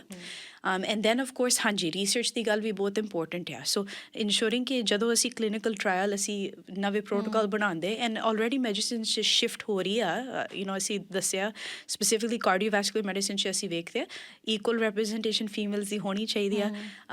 ਐਕਚੁਅਲੀ ਆਈ ਥਿੰਕ ਫਿਰ ਵੀ ਲਾਰਜਰ ਰੈਪਰੈਜ਼ੈਂਟੇਸ਼ਨ ਸਾਊਥ ਏਸ਼ੀਅਨਸ ਤੇ ਦੂਸਰੀ ਐਥਨਿਕ ਮਾਈਨੋਰਿਟੀਜ਼ ਦੀ ਹੋਣੀ ਚਾਹੀਦੀ ਆ। ਐਂਡ ਦੈਨ ਸੋਸ਼ੀਓ ਇਕਨੋਮਿਕ ਸਟੇਟਸ, ਅਗਰ ਜਿਹੜੇ ਲੋ ਇਨਕਮ ਵਾਲੇ ਹੈਗੇ ਉਹਨਾਂ ਦੀ ਵੀ ਰੈਪਰੈਜ਼ੈਂਟੇਸ਼ਨ ਹੋਣੀ ਚਾਹੀਦੀ ਹੈ। ਸੋ ਮੋਰ ਇਨਕਲੂਸਿਵਿਟੀ ਰਿਸਰਚ 'ਚ ਚਾਹੀਦੀ ਆ। ਐਂਡ ਦੈਨ ਆਫ ਕੋਰਸ ਅਸੀਂ ਹਾਰਮੋਨ ਹੈਲਥ ਦੇ ਬਾਰੇ ਵੀ ਗੱਲਬਾਤ ਕਰਾਂਗੇ, ਬਟ ਫॉर ਸ਼ੋਰ ਨਵੀਂ ਡਾਟਾ ਰੈਂਡਮਾਈਜ਼ ਕੰਟਰੋਲ ਟਰਾਇਲ ਜਿਹੜੇ ਹੈਗੇ ਆ ਇਹ ਲੈਕਿੰਗ ਹੈਗੇ ਆ। ਜਦੋਂ ਅਸੀਂ ਵੂਮਨਸ ਦੇ ਮੈਨੋਪੌਜ਼ ਹਾਰਮੋਨਲ ਹੈਲਥ ਦੇ ਬਾਰੇ ਗੱਲਬਾਤ ਕਰ ਲਈ, this area of course is lacking, so ਇਹਦੀ ਵੀ ਇੰਪਰੂਵਮੈਂਟ ਹੋਣੀ ਚਾਹੀਦੀ ਹੈ। ਯੈਸ, ਅਤੇ ਜਦੋਂ ਤੁਹਾਡੇ ਆਫਿਸ ਦੇ ਵਿੱਚ ਔਰਤਾਂ ਆਉਂਦੀਆਂ ਨੇ, ਮੈਂ ਥੋੜ੍ਹਾ ਜਿਹਾ ਕਿਊਰੀਅਸ ਹਾਂ, ਅਵੇਅਰਨੈਸ ਕਿੰਨੀ ਕੁ ਹੈਗੀ ਹੈ ਉਹਨਾਂ ਨੂੰ ਪਤਾ ਹੁੰਦਾ ਗੁਰਦੇਵ ਬਈ ਇਹ ਗੈਪ ਐਗਜ਼ਿਸਟ ਕਰਦਾ ਹੈ, ਜਾਂ ਉਹਨਾਂ ਨੂੰ ਲੱਗਦਾ ਵੀ ਇਹਦਾ ਨਾਰਮਲੀ ਗੱਲਾਂ ਨੇ? ਸੋ again I think it depends on ਉਹਨਾਂ ਦੀ ਏਜ ਕੀ ਹੈਗੀ ਹੈ, ਐਕਸੈਸ ਇੰਟਰਨੈਟ 'ਚ ਹੈਗੀ ਹੈ ਜਾਂ ਨਹੀਂ, ਅਤੇ ਸੋਸ਼ਲ ਮੀਡੀਆ ਦੇ ਨਾਲ। ਸੋ ਜਿਹੜੇ ਯੰਗਰ ਔਰਤਾਂ ਮੇਰੇ ਆਫਿਸ 'ਚ ਆਉਂਦੇ ਆ, let's say even up to ਉਹਨਾਂ ਦੀ ਉਮਰ 40-45 ਤੱਕ ਹੁੰਦੀ ਹੈ, ਮੋਸਟ ਆਫ ਦੈਮ ਉਹਨਾਂ ਦੇ ਕੋਲ Instagram, TikTok, social media, smartphone ਹੁੰਦਾ ਆ। ਸੋ ਉਹ ਕਹਾਣੀਆਂ ਸ਼ੇਅਰ ਕਰ ਸਕਦੇ, ਦੂਸਰੀ ਕਹਾਣੀਆਂ ਸੁਣ ਸਕਦੇ, ਸੋ ਬਹੁਤ ਕਨੈਕਟਿਡ ਹੈਗੇ ਆ। ਸੋ ਆਈ ਥਿੰਕ ਉਹਨਾਂ ਦੀ ਨੌਲੇਜ ਤੇ ਅਵੇਅਰਨੈਸ ਥੋੜ੍ਹੀ ਜਿਹੀ ਜ਼ਿਆਦਾ ਹੈਗੀ। So this is one good thing of internet ਤੇ ਸੋਸ਼ਲ ਮੀਡੀਆ। ਜਿਹੜੇ ਔਰਤਾਂ ਸਾਡੇ ਆਫਿਸ 'ਚ ਆਉਂਦੇ ਆ, ਸ਼ਾਇਦ ਉਹਨਾਂ ਦੀ ਕਨੈਕਸ਼ਨ ਇੰਨੀ ਨਹੀਂ ਹੈਗੀ ਆ ਇੰਟਰਨੈਟ ਸੋਸ਼ਲ ਮੀਡੀਆ ਦੇ ਨਾਲ, ਜਾਂ ਉਹਨਾਂ ਦੀ ਖੁਦ ਦੀ ਐਜੂਕੇਸ਼ਨ ਸਟੇਟਸ ਇੰਨੀ ਜ਼ਿਆਦਾ। ਐਗਜ਼ੈਕਟਲੀ। ਸੋ ਓਲਡਰ ਜਨਰੇਸ਼ਨ ਕਈ ਵਾਰੀ ਉਹਨਾਂ ਨੂੰ ਇੰਨੀ ਅਵੇਅਰਨੈਸ ਨਹੀਂ ਹੁੰਦੀ but one thing I will say that is very unique south Asian families 'ਚ ਕਿਉਂਕਿ ਅਸੀਂ ਸਾਡੇ ਐਕਸਟੈਂਡਡ ਫੈਮਲੀਜ਼ ਦੇ ਨਾਲ ਮੈਂਬਰ ਦੇ ਨਾਲ ਰਹਿੰਦੇ ਆ ਜਾਂ ਅਗਰ ਰਹਿੰਦੇ ਨਹੀਂ ਅਸੀਂ ਵੈਰੀ ਵੈਰੀ ਕਲੋਜ਼ ਹੁੰਦੇ ਆ ਉਹਨਾਂ ਦੇ ਨਾਲ ਉਹ ਸਾਡੇ ਘਰ ਦੇ ਲਾਗੇ ਚਾਗੇ ਰਹਿੰਦੇ ਆ ਕਈ ਵਾਰੀ ਉਹਨਾਂ ਦੇ ਅਗਰ 65-70 ਈਅਰ ਓਲਡ ਔਰਤ ਮੇਰੇ ਆਫਿਸ 'ਚ ਆਉਂਦੇ ਉਹ ਬੋਲ ਰਹੇ ਮੈਨੂੰ ਗੈਸ ਦੀ ਪੇਨ ਹੋ ਰਹੀ ਆ ਐਕਚੁਅਲੀ ਉਹਨਾਂ ਦੇ ਡਾਟਰ ਜਾਂ ਸਨ ਉਹਨੂੰ ਲੈ ਕੇ ਆਏ ਉਹ ਬੋਲੇ ਸ਼ਾਇਦ ਮੰਮੀ ਇਹ ਹਾਰਟ ਡਿਜ਼ੀਜ਼ ਦਾ ਸਿੰਪਟਮ ਹੋ ਸਕਦਾ ਹੈ ਜਾਂ ਕੈਂਸਰ ਦਾ ਸਿੰਪਟਮ ਹੋ ਸਕਦਾ ਹੈ ਜਾਂ ਉਹਨਾਂ ਦੇ ਪੋਤਾ ਪੋਤਰੀ ਉਹਨੂੰ ਲੈ ਕੇ ਆਉਂਦੇ ਸੋ ਜਿਹੜੀ ਯੰਗਰ ਜਨਰੇਸ਼ਨ ਹੈਗੀ ਆ ਜਿਨ੍ਹਾਂ ਨੂੰ ਐਕਸੈਸ ਹੈਗੀ ਆ ਨੌਲੇਜ ਦੇ ਬਾਰੇ ਇਹ ਵੀ ਜਿਹੜੇ ਓਲਡਰ ਜਨਰੇਸ਼ਨ ਹੈਗੇ ਉਹਨਾਂ ਦੇ ਨਾਲ ਸ਼ੇਅਰ ਕਰਦੇ ਉਹਨਾਂ ਨੂੰ ਵੀ ਐਜੂਕੇਸ਼ਨ ਤੇ ਐਡਵੋਕੇਸੀ ਕਰਦੇ and this is very good ਸਾਡੇ ਕਲਚਰ 'ਚ ਇਹ ਹੁੰਦਾ ਹੈ ਐਂਡ ਜਿਹੜੇ ਦੂਸਰੇ ਕਲਚਰ 'ਚ ਕਨੈਕਟੀਵਿਟੀ ਹੈਗੀ ਆ ਸੋ ਇਹਦੇ ਨਾਲ ਵੀ ਇਹ ਲੋਕੀ ਸਾਡੇ ਆਫਿਸ 'ਚ ਆਉਂਦੇ ਆ ਅਵੇਅਰਨੈਸ ਹੈਗੀ ਐਂਡ ਦੈਨ ਉਹਨਾਂ ਦੇ ਫੈਮਿਲੀ ਡਾਕਟਰ ਵੀ ਰੈਫਰਲ ਭੇਜਦੇ ਆ ਬਿਕਾਜ਼ ਉਹਨਾਂ ਨੂੰ ਪਤਾ ਹੈ ਕਈ ਵਾਰੀ ਇਹਦੇ ਬਾਰੇ ਜਾਣਦੇ ਨਹੀਂ ਸੋ ਫੈਮਿਲੀ ਡਾਕਟਰਸ ਦੀ ਵੀ ਵੈਰੀ ਇੰਪੋਰਟੈਂਟ ਰੋਲ ਹੈਗੀ ਆ ਇਹ ਜਾਣਦੇ ਪਹਿਚਾਣਦੇ ਤੇ ਅਪਰੋਪਰੀਏਟ ਰੈਫਰਲ ਵੀ ਭੇਜਦੇ ਆ ਅਗਰ ਚਾਹੀਦੀ ਹੈ ਸਪੈਸ਼ਲਿਸਟ ਜਿਹੜੀ ਕਾਰਡੀਓਵੈਸਕੂਲਰ ਡਿਜ਼ੀਜ਼ ਦੀ ਆਪਾਂ ਗੱਲ ਕੀਤੀ ਹੈ ਇਹ ਔਰਤਾਂ ਦੇ ਵਿੱਚ ਇੱਕ ਲੀਡਿੰਗ ਕਾਜ਼ ਹੈ ਡੈਥ ਦਾ ਲੇਕਿਨ ਅਜੇ ਵੀ ਜਦੋਂ ਇਸ ਬਿਮਾਰੀ ਦੀ ਗੱਲ ਕੀਤੀ ਜਾਂਦੀ ਹੈ ਹਾਰਟ ਅਟੈਕ ਦੀ ਗੱਲ ਕੀਤੀ ਜਾਂਦੀ ਹੈ ਇੱਦਾਂ ਐਜ਼ਿਊਮ ਕਰ ਲਿਆ ਜਾਂਦਾ ਵੀ ਇਹ ਤਾਂ ਮੈਨਸ ਡਿਜ਼ੀਜ਼ ਹੈ ਨਾ ਔਰਤਾਂ ਦੀ ਤਾਂ ਇਹਦੇ 'ਚ ਕੋਈ ਨਾਮੋ ਨਿਸ਼ਾਨ ਹੀ ਨਹੀਂ ਹੁੰਦਾ ਇਹ ਪਰਸੈਪਸ਼ਨ ਅਜੇ ਵੀ ਐਗਜ਼ਿਸਟ ਕਰਦੀ ਹੈ ਜੀ I think ਇਹ perception change ਹੋ ਰਹੀ ਹੈ thankfully but ਹਾਂਜੀ I understand ਤੁਸੀਂ ਕਿਉਂ ਇਹ ਬੋਲ ਰਹੇ ਹੋ ਕਿਉਂਕਿ largely research ਜਿਹੜੀ ਕੀਤੀ ਗਈ ਸੀ until recently ਇਹ ਬੰਦਿਆਂ ਦੇ ਉੱਪਰ ਕੀਤੀ ਗਈ even recently ਅਸੀਂ guidelines change ਕਰ ਰਹੇ ਕਿਉਂਕਿ ਨਵਾਂ ਡਾਟਾ ਜਿਹੜਾ ਅਸੀਂ ਫੀਮੇਲਸ 'ਚ ਸਟੱਡੀ ਕਰ ਰਹੇ ਆ ਕਿਹੜੇ ਦਵਾਈ ਕੰਮ ਕਰਦੇ ਹਾਰਟ ਅਟੈਕ ਤੋਂ ਬਾਅਦ ਕਿਹੜੇ ਮੈਡੀਕੇਸ਼ਨਸ ਕੰਮ ਨਹੀਂ ਕਰਦੇ ਇਹ ਐਕਚੁਅਲੀ ਅਸੀਂ ਚੇਂਜਸ ਬਣਾ ਰਹੇ ਆ ਇਹਦੇ ਬਾਰੇ ਜਾਣਕਾਰੀ ਹੋਰ ਹੋ ਰਹੀ ਹੈ ਬਟ I agree ਇਹ ਤਾਂ ਹਾਰਟ ਡਿਜ਼ੀਜ਼ ਗਲੋਬਲ ਕਿਲਰ ਹੈਗੀ ਆ 1 in 3 females will be affected by heart disease ਇਹਦੇ ਨਾਲ mortality ਹੁੰਦੀ ਆ so female ਦੀ presentation ਕਈ ਵਾਰੀ atypical ਹੁੰਦੀ ਆ again I don't like that word atypical right ਇਹ ladies ਦੀ presentation ਹੈਗੀ ਆ but traditional symptoms ਜਿਹੜੇ ਬੰਦਿਆਂ ਦੇ ਨਾਲ associated ਹੁੰਦੇ ਆ ਇਹ ladies ਦੇ ਨਾਲ ਨਹੀਂ ਹੁੰਦੇ ਕਈ ਵਾਰੀ so ਤੁਹਾਡੇ ਹੈਲਥ ਕੇਅਰ ਪ੍ਰੋਵਾਈਡਰ ਜਿਹੜੇ ਹੈਗੇ ਸੋ ਨਵੇਂ ਸਪੈਸ਼ਲਿਸਟ ਜਿਹੜੇ ਹੈਗੇ for the most part ਉਹਨਾਂ ਦੇ ਮਾਵਾਂ ਹੈਗੇ ਆ their wives ਹੈਗੀ ਆ some of them have daughters as well so ਉਹਨਾਂ ਦੀ awareness ਹੈਗੀ ਆ so but women's health ਦੇ ਬਾਰੇ it's very important ਅਸੀਂ ਤੁਹਾਡੀ ਹਾਰਮੋਨ ਹਿਸਟਰੀ ਦੇ ਬਾਰੇ ਵੀ ਪੁੱਛਦੇ ਆ ਰਾਈਟ ਸੋ ਲੇਡੀਜ਼ ਦੇ ਲਈ ਅਨਫੋਰਚੂਨੇਟਲੀ ਹਿਸਟੋਰਿਕਲੀ ਜਦੋਂ ਅਸੀਂ ਮੈਂ ਖੁਦ ਦੀ ਐਜੂਕੇਸ਼ਨ ਬਾਰੇ ਗੱਲਬਾਤ ਕਰਦੀ ਹਾਂ ਮੈਂ ਤਾਂ ਮੈਡ ਸਕੂਲ 10 ਸਾਲ ਹੋ ਗਏ ਆ ਵੱਡੀ ਸੈਕਸ਼ਨ ਹੈਗੀ ਸੀ on menstrual cycle period fertility and then ਜਦੋਂ ਅਸੀਂ ਮੈਨੋਪਾਜ਼ ਦੇ ਬਾਰੇ ਗੱਲਬਾਤ ਕਰਦੇ ਆ ਆਈ ਥਿੰਕ ਇੰਨੀ ਛੋਟੀ ਸੈਕਸ਼ਨ ਸੀ ਸ਼ਾਇਦ ਇੱਕ ਲੈਕਚਰ ਮਿਲਿਆ ਸੀ ਮੈਨੂੰ ਵਿਚ is a shame because ladies spend half of their lives ਯਾਨੀ ਕਿ 1/3 ਆਫ देयर ਲਾਈਵਸ ਮੈਨੋਪਾਜ਼ 'ਚ ਸਪੈਂਡ ਤਾਂ ਹੁੰਦਾ ਹੈ and this is important because cardiovascular disease risk ਵੀ ਸਾਨੂੰ ਪਤਾ ਹੈ ਸ਼ਿਫਟ ਹੁੰਦਾ ਹੈ ਜਦੋਂ ਮੈਨੋਪਾਜ਼ ਟ੍ਰਾਂਜੀਸ਼ਨ ਹੋ ਰਹੀ ਹੈ ਐਂਡ ਜਦੋਂ ਅਸੀਂ ਪੋਸਟ ਮੈਨੋਪਾਜ਼ਲ ਹੁੰਦੇ ਸੋ ਸਾਡਾ ਰਿਸਕ ਜਿਹੜਾ ਹੈਗਾ as ladies ਇਹ ਬੰਦਿਆਂ ਦੇ ਨਾਲ equivalent ਹੁੰਦਾ ਹੈ but for ladies we weren't seen as important ਕਿਉਂਕਿ fertility ਤੋਂ ਬਾਅਦ conversation ਨਹੀਂ ਹੁੰਦੀ ਸੀ societal standards ਤੇ so ਇਹ ਵੀ change ਹੋ ਰਹੀ ਹੈ so for ladies I would say as well ਅਗਰ ਤੁਸੀਂ menopause ਦੇ changes ਹੋ ਰਹੇ ਆ ਜਾਂ ਤੁਸੀਂ post menopausal ਹੈਗੇ ਪਲੀਜ਼ ਮੇਕ ਸ਼ੋਰ ਤੁਹਾਡੀ ਕਾਰਡੀਓਵੈਸਕੂਲਰ ਡਿਜ਼ੀਜ਼ ਦੀ ਰਿਸਕ ਫੈਮਿਲੀ ਡਾਕਟਰ ਜਾਂ ਸਪੈਸ਼ਲਿਸਟ ਨਾਲ ਡਿਸਕਸ ਹੋਈ ਪਈ ਆ because this is the highest period of risk ਇਹ ਅਸੀਂ ਜਾਣਦੇ ਮੈਂ ਤੁਹਾਨੂੰ ਇੱਕ ਸਵਾਲ ਇਹ ਵੀ ਪੁੱਛਣਾ ਸੀ ਵੀ ਜਦੋਂ ਮੂਵੀਜ਼ ਦੇਖੋ ਨਾ ਬੜਾ ਉਹਦੇ 'ਚ ਦਿਖਾਇਆ ਜਾਂਦਾ ਵੀ ਚੈਸਟ ਪੇਨ ਹੋਈ ਤਾਂ ਸਮਝ ਲਓ ਵੀ ਹਾਰਟ ਅਟੈਕ ਆਉਣ ਵਾਲਾ ਜਾਂ ਇਹ ਡਿਜ਼ੀਜ਼ ਹੈਗੀ ਆ ਸੋ ਔਰਤਾਂ ਦੇ ਵਿੱਚ ਜਦੋਂ ਸਿੰਪਟਮਸ ਦੀ ਗੱਲ ਕਰਦੇ ਹਾਂ ਗੁਰਦੇਵ ਹਰ ਵਾਰੀ ਚੈਸਟ ਪੇਨ ਹੀ ਉਹਦਾ ਰੀਜ਼ਨ ਨਹੀਂ ਹੁੰਦਾ ਸੋ ਔਰਤਾਂ ਦੇ ਵਿੱਚ ਜਿਹੜੇ ਸਿੰਪਟਮਸ ਹੈ ਉਹ ਵੱਖਰੇ ਹੁੰਦੇ ਆ ਜੀ ਬੰਦਿਆਂ ਨਾਲੋਂ ਜਾਂ ਕੋਈ ਇਸ ਤਰ੍ਹਾਂ ਦੇ ਡਾਇਗਨੋਸਟਿਕ ਟੂਲਸ ਜਾਂ ਰਿਸਰਚ ਹੈਗੀ ਹੈ ਜਿਹਦੇ ਨਾਲ ਔਰਤਾਂ ਦੇ ਵਿੱਚ ਹਾਰਟ ਪ੍ਰੋਬਲਮ ਡਿਟੈਕਟ ਕੀਤੀ ਜਾ ਸਕੇ ਅਗੇਨ ਆਈ ਵਿਸ਼ ਕਿ ਇੱਕ ਸਿੰਪਲ ਬਲੱਡ ਟੈਸਟ ਦੇ ਨਾਲ ਇਹ ਡਾਇਗਨੋਸਿਸ ਬਹੁਤ ਬੰਦਿਆਂ 'ਚ ਐਂਡ ਲੇਡੀਜ਼ 'ਚ ਹੋ ਸਕਦੀ ਹੈ ਪਰ ਨਹੀਂ ਸੋ ਦਿਸ ਇਜ਼ ਅਪ ਟੂ ਆਪਕੀ ਤੁਹਾਡੇ ਕਲੀਨਿਸ਼ੀਅਨ ਨੂੰ ਇੰਡੈਕਸ ਆਫ ਸਸਪੀਸ਼ਨ ਹੋਣਾ ਚਾਹੀਦਾ ਸੋ ਲੇਡੀਜ਼ ਦੇ ਲਈ ਜਦੋਂ ਕਈ ਵਾਰੀ ਛਾਤੀ 'ਚ ਦਰਦ ਨਹੀਂ ਹੁੰਦੀ ਗਲੇ 'ਚ ਦਰਦ ਹੁੰਦੀ ਆ ਬਾਹਾਂ 'ਚ ਦਰਦ ਹੁੰਦੀ ਆ ਐਸਿਡ ਦੀ ਪੇਨ ਬਣਦੀ ਆ ਕਈ ਲੋਕਾਂ ਨੂੰ ਘਬਰਾਹਟ ਹੁੰਦੀ ਹੈ ਸਾਹ ਚੜ੍ਹਦਾ ਸੋ ਇਹ ਡਿਫਰੈਂਟ ਸਿੰਪਟਮਸ ਵੀ ਹੋ ਸਕਦੇ ਆ ਸੋ ਇਹਦਾ ਇੰਪੋਰਟੈਂਸ ਹੈਗਾ ਕਿ ਤੁਹਾਡੇ ਹੈਲਥ ਕੇਅਰ ਪ੍ਰੋਵਾਈਡਰ ਜਿਹੜੇ ਹੈਗੇ ਉਹਨਾਂ ਦੀ ਨੌਲੇਜ ਅਪ ਟੂ ਡੇਟ ਹੋਣੀ ਚਾਹੀਦੀ ਆ ਕਿ ਇਹਦੀ ਪ੍ਰੈਜੈਂਟੇਸ਼ਨ ਟਿਪੀਕਲ ਏਟਿਪੀਕਲ ਕਿਸ ਤਰ੍ਹਾਂ ਹੋ ਸਕਦੀ ਆ ਰਿਸਕ ਫੈਕਟਰ ਕਿਹੜੇ ਹੈਗੇ ਆ ਐਂਡ ਈਵਨ ਜਿਹੜੇ ਟੈਸਟ ਕਰਾਉਣੇ ਆ I think most important thing ਮੇਰੇ ਦਿਮਾਗ 'ਚ ਇਜ਼ ਅਗਰ ਕਿਸੇ ਪੇਸ਼ੈਂਟ ਨੂੰ ਸਿੰਪਟਮਸ ਆ ਰਹੇ ਆ ਇਹਦੇ ਬਾਰੇ ਡਿਸਮਿਸਿਵ ਕਦੇ ਵੀ ਨਹੀਂ ਹੋਣਾ ਚਾਹੀਦਾ ਐਂਡ ਅਗਰ ਇੱਕ ਹੈਲਥ ਕੇਅਰ ਪ੍ਰੋਵਾਈਡਰ ਤੁਹਾਡੇ ਸਿੰਪਟਮਸ ਦੇ ਬਾਰੇ ਡਿਸਮਿਸਿਵ ਆ ਤੁਸੀਂ ਫੀਲ ਕਰਦੇ ਕਿ ਇਹ ਇਨਵੈਸਟੀਗੇਟ ਠੀਕ ਨਹੀਂ ਕਰ ਰਹੇ you are allowed to get a second opinion you are allowed to fire your doctor ਮੈਨੂੰ ਪਤਾ ਡਾਕਟਰਾਂ ਦੀ ਸ਼ੋਰਟੇਜ ਆਲਰੇਡੀ ਹੈਗੀ ਪਬਲਿਕ ਹੈਲਥ ਕੇਅਰ ਸਿਸਟਮ 'ਚ ਪਰ ਤੁਸੀਂ ਆਪਣੇ ਬੋਡੀ ਨੂੰ ਜਾਣਦੇ ਹੋ ਸੋ ਅਗਰ ਤੁਹਾਨੂੰ ਲੱਗਦਾ ਕਿ ਅੰਦਰੋਂ ਦੀ ਕੋਈ ਚੀਜ਼ ਠੀਕ ਨਹੀਂ ਹੈਗੀ ਆ, ਉਸ ਆਵਾਜ਼ ਨੂੰ ਸੁਣੋ, right, go and find medical opinion help, ਜਦੋਂ ਤੱਕ ਤੁਹਾਨੂੰ ਲੱਗ ਜਾਂਦਾ ਕਿ ਹਾਂਜੀ ਇਹਦੀ ਇਨਵੈਸਟੀਗੇਸ਼ਨ ਠੀਕ ਤਰ੍ਹਾਂ ਫੁੱਲੀ ਹੋਈ ਪਈ ਆ। ਸੋ ਆਈ ਆਲਵੇਜ਼ ਟੈਲ ਪੀਪਲ ਉਹ ਤੁਹਾਡਾ ਗਟ ਇਨਸਟਿੰਕਟ ਜਿਹੜਾ ਹੈਗਾ ਟਰਸਟ ਕਰੋ। ਗੁਰਦੇਵ, ਐਂਡੋਮੈਟ੍ਰਿਸ ਦਾ ਤੁਸੀਂ ਜ਼ਿਕਰ ਕੀਤਾ ਸੀ ਜੀ, ਇਹ ਵੀ ਇੱਕ ਕੰਡੀਸ਼ਨ ਹੈਗੀ ਹੈ ਔਰ ਬਹੁਤ ਹੀ ਵਾਰੀ ਸੁਣਿਆ ਜਾਂਦਾ ਹੈ ਵੀ ਔਰਤਾਂ ਨੂੰ ਕਈ ਸਾਲ ਲੱਗ ਜਾਂਦੇ ਆ ਇਹਨੂੰ ਡਾਇਗਨੋਸ ਹੋਣ ਦੇ ਵਿੱਚ। ਕੀ ਹੈ ਜੀ ਇਹ ਐਂਡੋਮੈਟ੍ਰਿਸ ਤੇ ਕਿਸ ਤਰੀਕੇ ਨਾਲ ਡਾਇਗਨੋਸ ਕੀਤੀ ਜਾਂਦੀ ਹੈ? ਹਾਂਜੀ, ਨਹੀਂ, ਵੈਰੀ ਗੁੱਡ ਕੁਐਸਚਨ ਹੈ। ਸੋ ਐਂਡੋਮੈਟ੍ਰੀਓਸਿਸ ਇੱਕ ਕੰਡੀਸ਼ਨ ਹੁੰਦੀ ਹੈ। ਸੋ ਸਾਡੇ ਯੂਟਰਸ ਜਾਂ ਬੱਚੇਦਾਨੀ 'ਚ ਟਿਸ਼ੂ ਦੀ ਲਾਈਨਿੰਗ ਹੁੰਦੀ ਆ, ਉਹਦਾ ਨਾਂ ਹੈਗਾ ਐਂਡੋਮੀਟਰੀਅਮ। ਐਂਡ ਜਦੋਂ ਸਾਡੇ ਹਾਰਮੋਨ ਚੇਂਜਸ ਹੁੰਦੇ ਆ ਸਾਡੇ ਮੈਨਸਟਰਲ ਸਾਈਕਲ 'ਚ, ਸੋ ਸਾਡੇ LH, FSH, ਐਸਟ੍ਰੋਜਨ, ਪ੍ਰੋਜੈਸਟਰੋਨ, ਉਹਦੇ ਨਾਲ ਸਾਡੀ ਯੂਟਰਸ ਦੀ ਲਾਈਨਿੰਗ ਦੀ ਐਂਡੋਮੀਟਰੀਅਮ ਟਿਸ਼ੂ ਥਿਕਨਿੰਗ ਹੁੰਦੀ ਆ, ਪ੍ਰੋਲੀਫਰੇਸ਼ਨ ਹੁੰਦੀ ਹੈ, ਯਾਨੀ ਕਿ ਥੋੜ੍ਹੀ ਜਿਹੀ ਟਿਸ਼ੂ ਵਰਗੋ ਸੌਫਟ ਹੋ ਜਾਂਦੀ ਆ, ਨਾੜੀਆਂ ਉਹਦੇ 'ਚ ਆਉਂਦੀਆਂ, ਡਿਵੈਲਪ ਹੁੰਦੀਆਂ, ਕਿਉਂਕਿ ਇਹ ਸਾਰੇ ਤਿਆਰ ਕਰ ਰਿਹਾ ਕਿ ਸ਼ਾਇਦ ਐਗ ਦੀ ਇੰਪਲਾਂਟੇਸ਼ਨ ਹੋਣੀ ਆ, ਰਾਈਟ, ਐਂਡ ਦੈਨ ਸ਼ਾਇਦ ਉਹਦੇ ਨਾਲ ਪ੍ਰੈਗਨੈਂਸੀ ਹੋ ਜਾਣੀ ਆ। ਸੋ ਜਦੋਂ ਉਹ ਨਹੀਂ ਹੁੰਦਾ ਹੈ, ਇਹ ਟਿਸ਼ੂ ਜਿਹੜੇ ਹੈਗੇ ਮਰ ਜਾਂਦੇ ਆ ਐਵਰੀ ਮੰਥ, ਰਾਈਟ, ਅਤੇ ਇਹ ਲਾਈਨਿੰਗ ਸ਼ੈਡ ਹੁੰਦੀ ਹੈ, ਉਹ ਸਾਡਾ ਪੀਰੀਅਡ ਹੁੰਦਾ ਹੈ। ਸੋ ਜਦੋਂ ਇਹ ਐਂਡੋਮੀਟਰੀਅਲ ਟਿਸ਼ੂ ਸਾਡੇ ਬੱਚੇਦਾਨੀ ਜਾਂ ਯੂਟਰਸ ਤੋਂ ਬਾਹਰ ਲੱਭਦਾ ਆ ਔਰ ਮੂਵ ਹੁੰਦਾ ਆ, ਉਹਦੇ ਨਾਲ ਸਾਡੇ ਬੋਡੀ 'ਚ ਇਨਫਲੇਮੇਸ਼ਨ, ਸਕਾਰਿੰਗ, ਦਰਦ ਹੁੰਦੀ ਹੈ, ਕਿਉਂਕਿ ਇਹ ਸਹੀ ਜਗ੍ਹਾ 'ਚ ਨਹੀਂ ਹੈਗੀ ਆ। ਯੂਟਰਸ ਸਾਡਾ ਬਹੁਤ ਸਟਰੋਂਗ ਮਸਲ ਹੈਗਾ ਆ। ਸੋ ਜਦੋਂ ਐਂਡੋਮੀਟਰੀਅਲ ਟਿਸ਼ੂ ਕਈ ਵਾਰੀ ਫਲੋਪੀਅਨ ਟਿਊਬਸ 'ਚ ਹੁੰਦਾ ਹੈ, ਜਿਹੜੇ ਟਿਊਬਸ ਯੂਟਰਸ ਨੂੰ ਕਨੈਕਟ ਕਰਦੇ ਆ, ਓਵਰੀਜ਼ 'ਚ ਹੁੰਦਾ ਹੈ, ਬਾਉਲ 'ਚ ਦੇ ਲਾਗੇ ਹੁੰਦਾ, ਬਲੈਡਰ ਦੇ ਲਾਗੇ ਹੁੰਦਾ, ਸਾਡੇ ਅਬਡੋਮਨਲ ਜਾਂ ਪੈਲਵਿਕ ਕੈਵਿਟੀ ਦੇ ਅੰਦਰ ਹੁੰਦਾ ਹੈ, ਉਹਦੇ ਨਾਲ ਇਹ ਸਿੰਪਟਮਸ ਹੁੰਦੇ ਆ। ਸੋ ਪੇਨ, ਇਨਫਲੇਮੇਸ਼ਨ, ਸਕਾਰਿੰਗ ਹੋ ਜਾਂਦੀ ਹੈ, ਕਿਉਂਕਿ ਇਹ ਗਲਤ ਜਗ੍ਹਾ 'ਚ ਹੈਗੇ ਆ, ਸਹੀ ਜਗ੍ਹਾ 'ਚ ਨਹੀਂ ਹੈਗੀ ਆ। ਸੋ ਇਹ ਚੀਜ਼ ਐਂਡੋਮੀਟਰੀਓਸਿਸ ਹੁੰਦੀ ਹੈ। I think probably 1 in 10 women ਇਹਦੇ ਨਾਲ ਅਫੈਕਟਡ ਹੈਗੇ ਆ। ਐਂਡ ਟ੍ਰੈਡੀਸ਼ਨਲੀ ਅਸੀਂ ਬੋਲਦੇ ਸੀ ਕਿ ਆਲਮੋਸਟ 7 to 10 years ਲੱਗ ਜਾਂਦੇ ਸੀ ਇਹਦੇ ਡਾਇਗਨੋਸਿਸ ਦੇ ਲਈ। ਸੋ ਬਹੁਤ ਡਿਲੇ ਹੁੰਦੀ ਹੈ ਡਾਇਗਨੋਸਿਸ 'ਚ, ਕਿਉਂਕਿ ਸੇਮ ਥਿੰਗ ਜਿਸ ਤਰ੍ਹਾਂ ਅਸੀਂ ਬਲੱਡ ਪ੍ਰੈਸ਼ਰ, ਕੋਲੈਸਟਰੋਲ, ਸ਼ੂਗਰ ਦੇ ਬਾਰੇ ਗੱਲਬਾਤ ਕੀਤੀ, ਇਹ ਚੀਜ਼ ਨਹੀਂ ਕਿ ਇੱਕ ਬਲੱਡ ਟੈਸਟ ਦੇ ਨਾਲ ਸਾਨੂੰ ਪਤਾ ਚੱਲ ਜਾਂਦਾ, ਇੱਕ ਸਕੈਨ ਦੇ ਨਾਲ, MRI ਦੇ ਨਾਲ, ਹਾਂਜੀ ਐਂਡੋਮੀਟਰੀਓਸਿਸ ਹੈਗਾ। ਸੋ ਇਟਸ ਚੈਲੰਜਿੰਗ ਡਾਇਗਨੋਸਿਸ ਹੈਗਾ, ਕਲੀਨਿਕਲ ਡਾਇਗਨੋਸਿਸ ਹੈਗਾ। ਐਂਡ ਕਈ ਵਾਰੀ ਇਹਦੇ ਸਿੰਪਟਮਸ ਜਿਹੜੇ ਹੈਗੇ ਆ, ਇਹਦੇ ਓਵਰਲੈਪ ਸੋ ਮੈਨੀ ਅਦਰ ਚੀਜ਼ਾਂ ਦੇ ਨਾਲ ਹੁੰਦੇ ਆ, ਜਾਂ ਕਈ ਵਾਰੀ ਡਿਸਮਿਸਡ ਵੀ ਹੁੰਦੇ ਆ।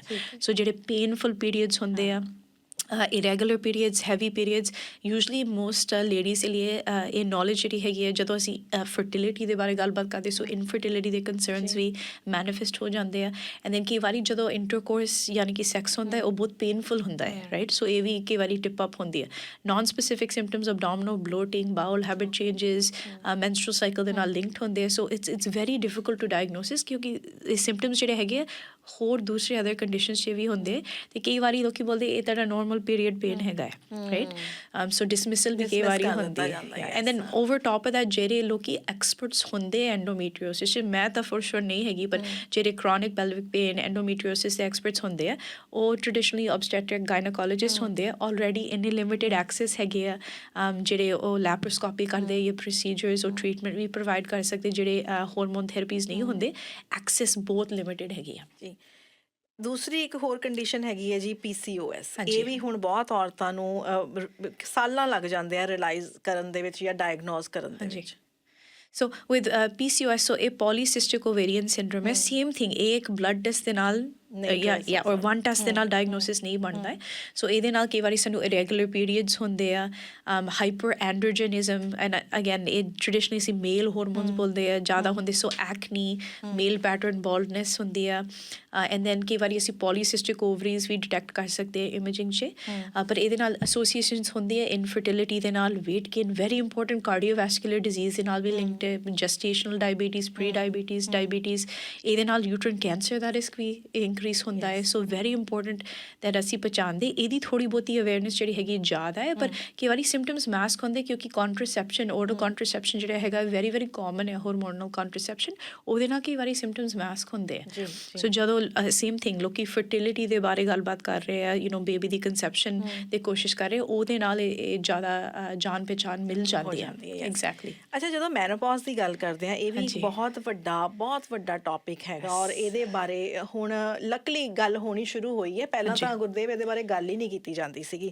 ਸੋ ਇਹਦੇ ਬਾਰੇ ਸਾਨੂੰ ਥੋੜ੍ਹਾ ਦੱਸੋ ਜੀ, ਕਿ ਜਦੋਂ ਕਿਸੇ ਔਰਤ ਨੂੰ ਜਿਹੜੀ ਪੈਰੀ ਮੈਨੋਪੌਜ਼ ਦੇ ਵਿੱਚ ਹੈਗੀ ਹੈ ਜਾਂ ਮੈਨੋਪੌਜ਼ ਦੀ ਕੰਡੀਸ਼ਨ 'ਚ ਹੈ, ਕਿਸ ਤਰ੍ਹਾਂ ਦੇ ਹੈਲਥ ਕੰਸਰਨਸ ਹੋਣ ਕਿ ਉਹ ਫਟਾਫਟ ਆਪਣੇ ਡਾਕਟਰ ਦੇ ਨਾਲ ਕੰਟੈਕਟ ਕਰੇ? ਹਾਂਜੀ ਸੋ ਇਨ ਟਰਮਸ ਆਫ ਸਿੰਪਟਮਸ ਸੋ ਪਹਿਲੇ ਜਿਹੜਾ ਪੇਰੀ ਮੈਨੋਪੌਜ਼ ਜਾਂ ਮੈਨੋਪੌਜ਼ ਟ੍ਰਾਂਜੀਸ਼ਨ ਦੇ ਬਾਰੇ ਅਸੀਂ ਗੱਲਬਾਤ ਕਰਦੇ ਇਹ ਪੀਰੀਅਡ ਹੈਗਾ ਜਿਹੜਾ ਸਾਡੇ ਹਾਰਮੋਨਸ ਬਹੁਤ ਰੈਪਿਡਲੀ ਉੱਪਰ ਨੀਚੇ ਫਲਕਚੁਏਟ ਹੋ ਰਹੇ ਸਾਡੇ oestrogen levels so this is chaotic period right so ਕਈ ਵਾਰੀ ਇਹਦੇ ਨਾਲ ਐਂਜ਼ਾਈਟੀ ਹੋ ਸਕਦੀ ਹੈ ਸਲੀਪ ਡਿਸਟਰਬੈਂਸਸ ਅਸੀਂ ਨੋਟਿਸ ਕਰਦੇ ਆ ਹੌਟ ਫਲਸ਼ਸ ਕਈ ਵਾਰੀ ਜਦੋਂ ਅੰਦਰੋਂ ਦੀ ਗਰਮੀ ਲੱਗਦੀ ਆ ਕਈ ਵਾਰੀ ਲੋਕੀ ਬੋਲਦੇ ਘਬਰਾਹਟ ਹੁੰਦੀ ਪਸੀਨਾ ਚੜ੍ਹਦਾ ਕੱਪੜੇ ਜਿਹੜੇ ਹੈਗੇ ਭਿੱਜ ਜਾਂਦੇ ਆ ਰਾਤ ਨੂੰ ਟ੍ਰੈਡੀਸ਼ਨਲੀ ਐਟ ਨਾਈਟ ਨੋਟਿਸ ਕਰਦੇ ਆ ਆਈ ਨੋਟਿਸ ਕਈ ਵਾਰੀ ਲੋਕੀ ਮੇਰੇ ਆਫਿਸ 'ਚ ਆਉਂਦੇ ਲੇਡੀਜ਼ ਬੋਲਦੇ ਸਾਨੂੰ ਛਾਤੀ 'ਚ ਦਰਦ ਹੋਣ ਲੱਗ ਪਈ ਹੈ ਰਾਈਟ ਦਿਸ ਆਲਸੋ ਹੈਪਨਸ ਮੈਨੋਪੌਜ਼ ਦੇ ਸਿੰਪਟਮਸ ਦੇ ਨਾਲ ਜੈਨੇਟੋ ਯੂਰੀਨਰੀ ਸਿੰਪਟਮਸ ਸੋ ਰਿਕਰੈਂਟ ਬਲੈਡਰ ਇਨਫੈਕਸ਼ਨਸ ਕਈ ਵਾਰੀ ਵੈਜਨਲ ਡਰਾਈਨੈਸ ਜਦੋਂ ਇੰਟਰਕੋਰਸ ਕਰਦੇ ਦਰਦ ਹੁੰਦੀ ਹੈ ਸੋ ਇਹ ਅਸੀਂ ਜੈਨੇਟੋ ਯੂਰੀਨਰੀ ਸਿੰਪਟਮਸ ਬੋਲਦੇ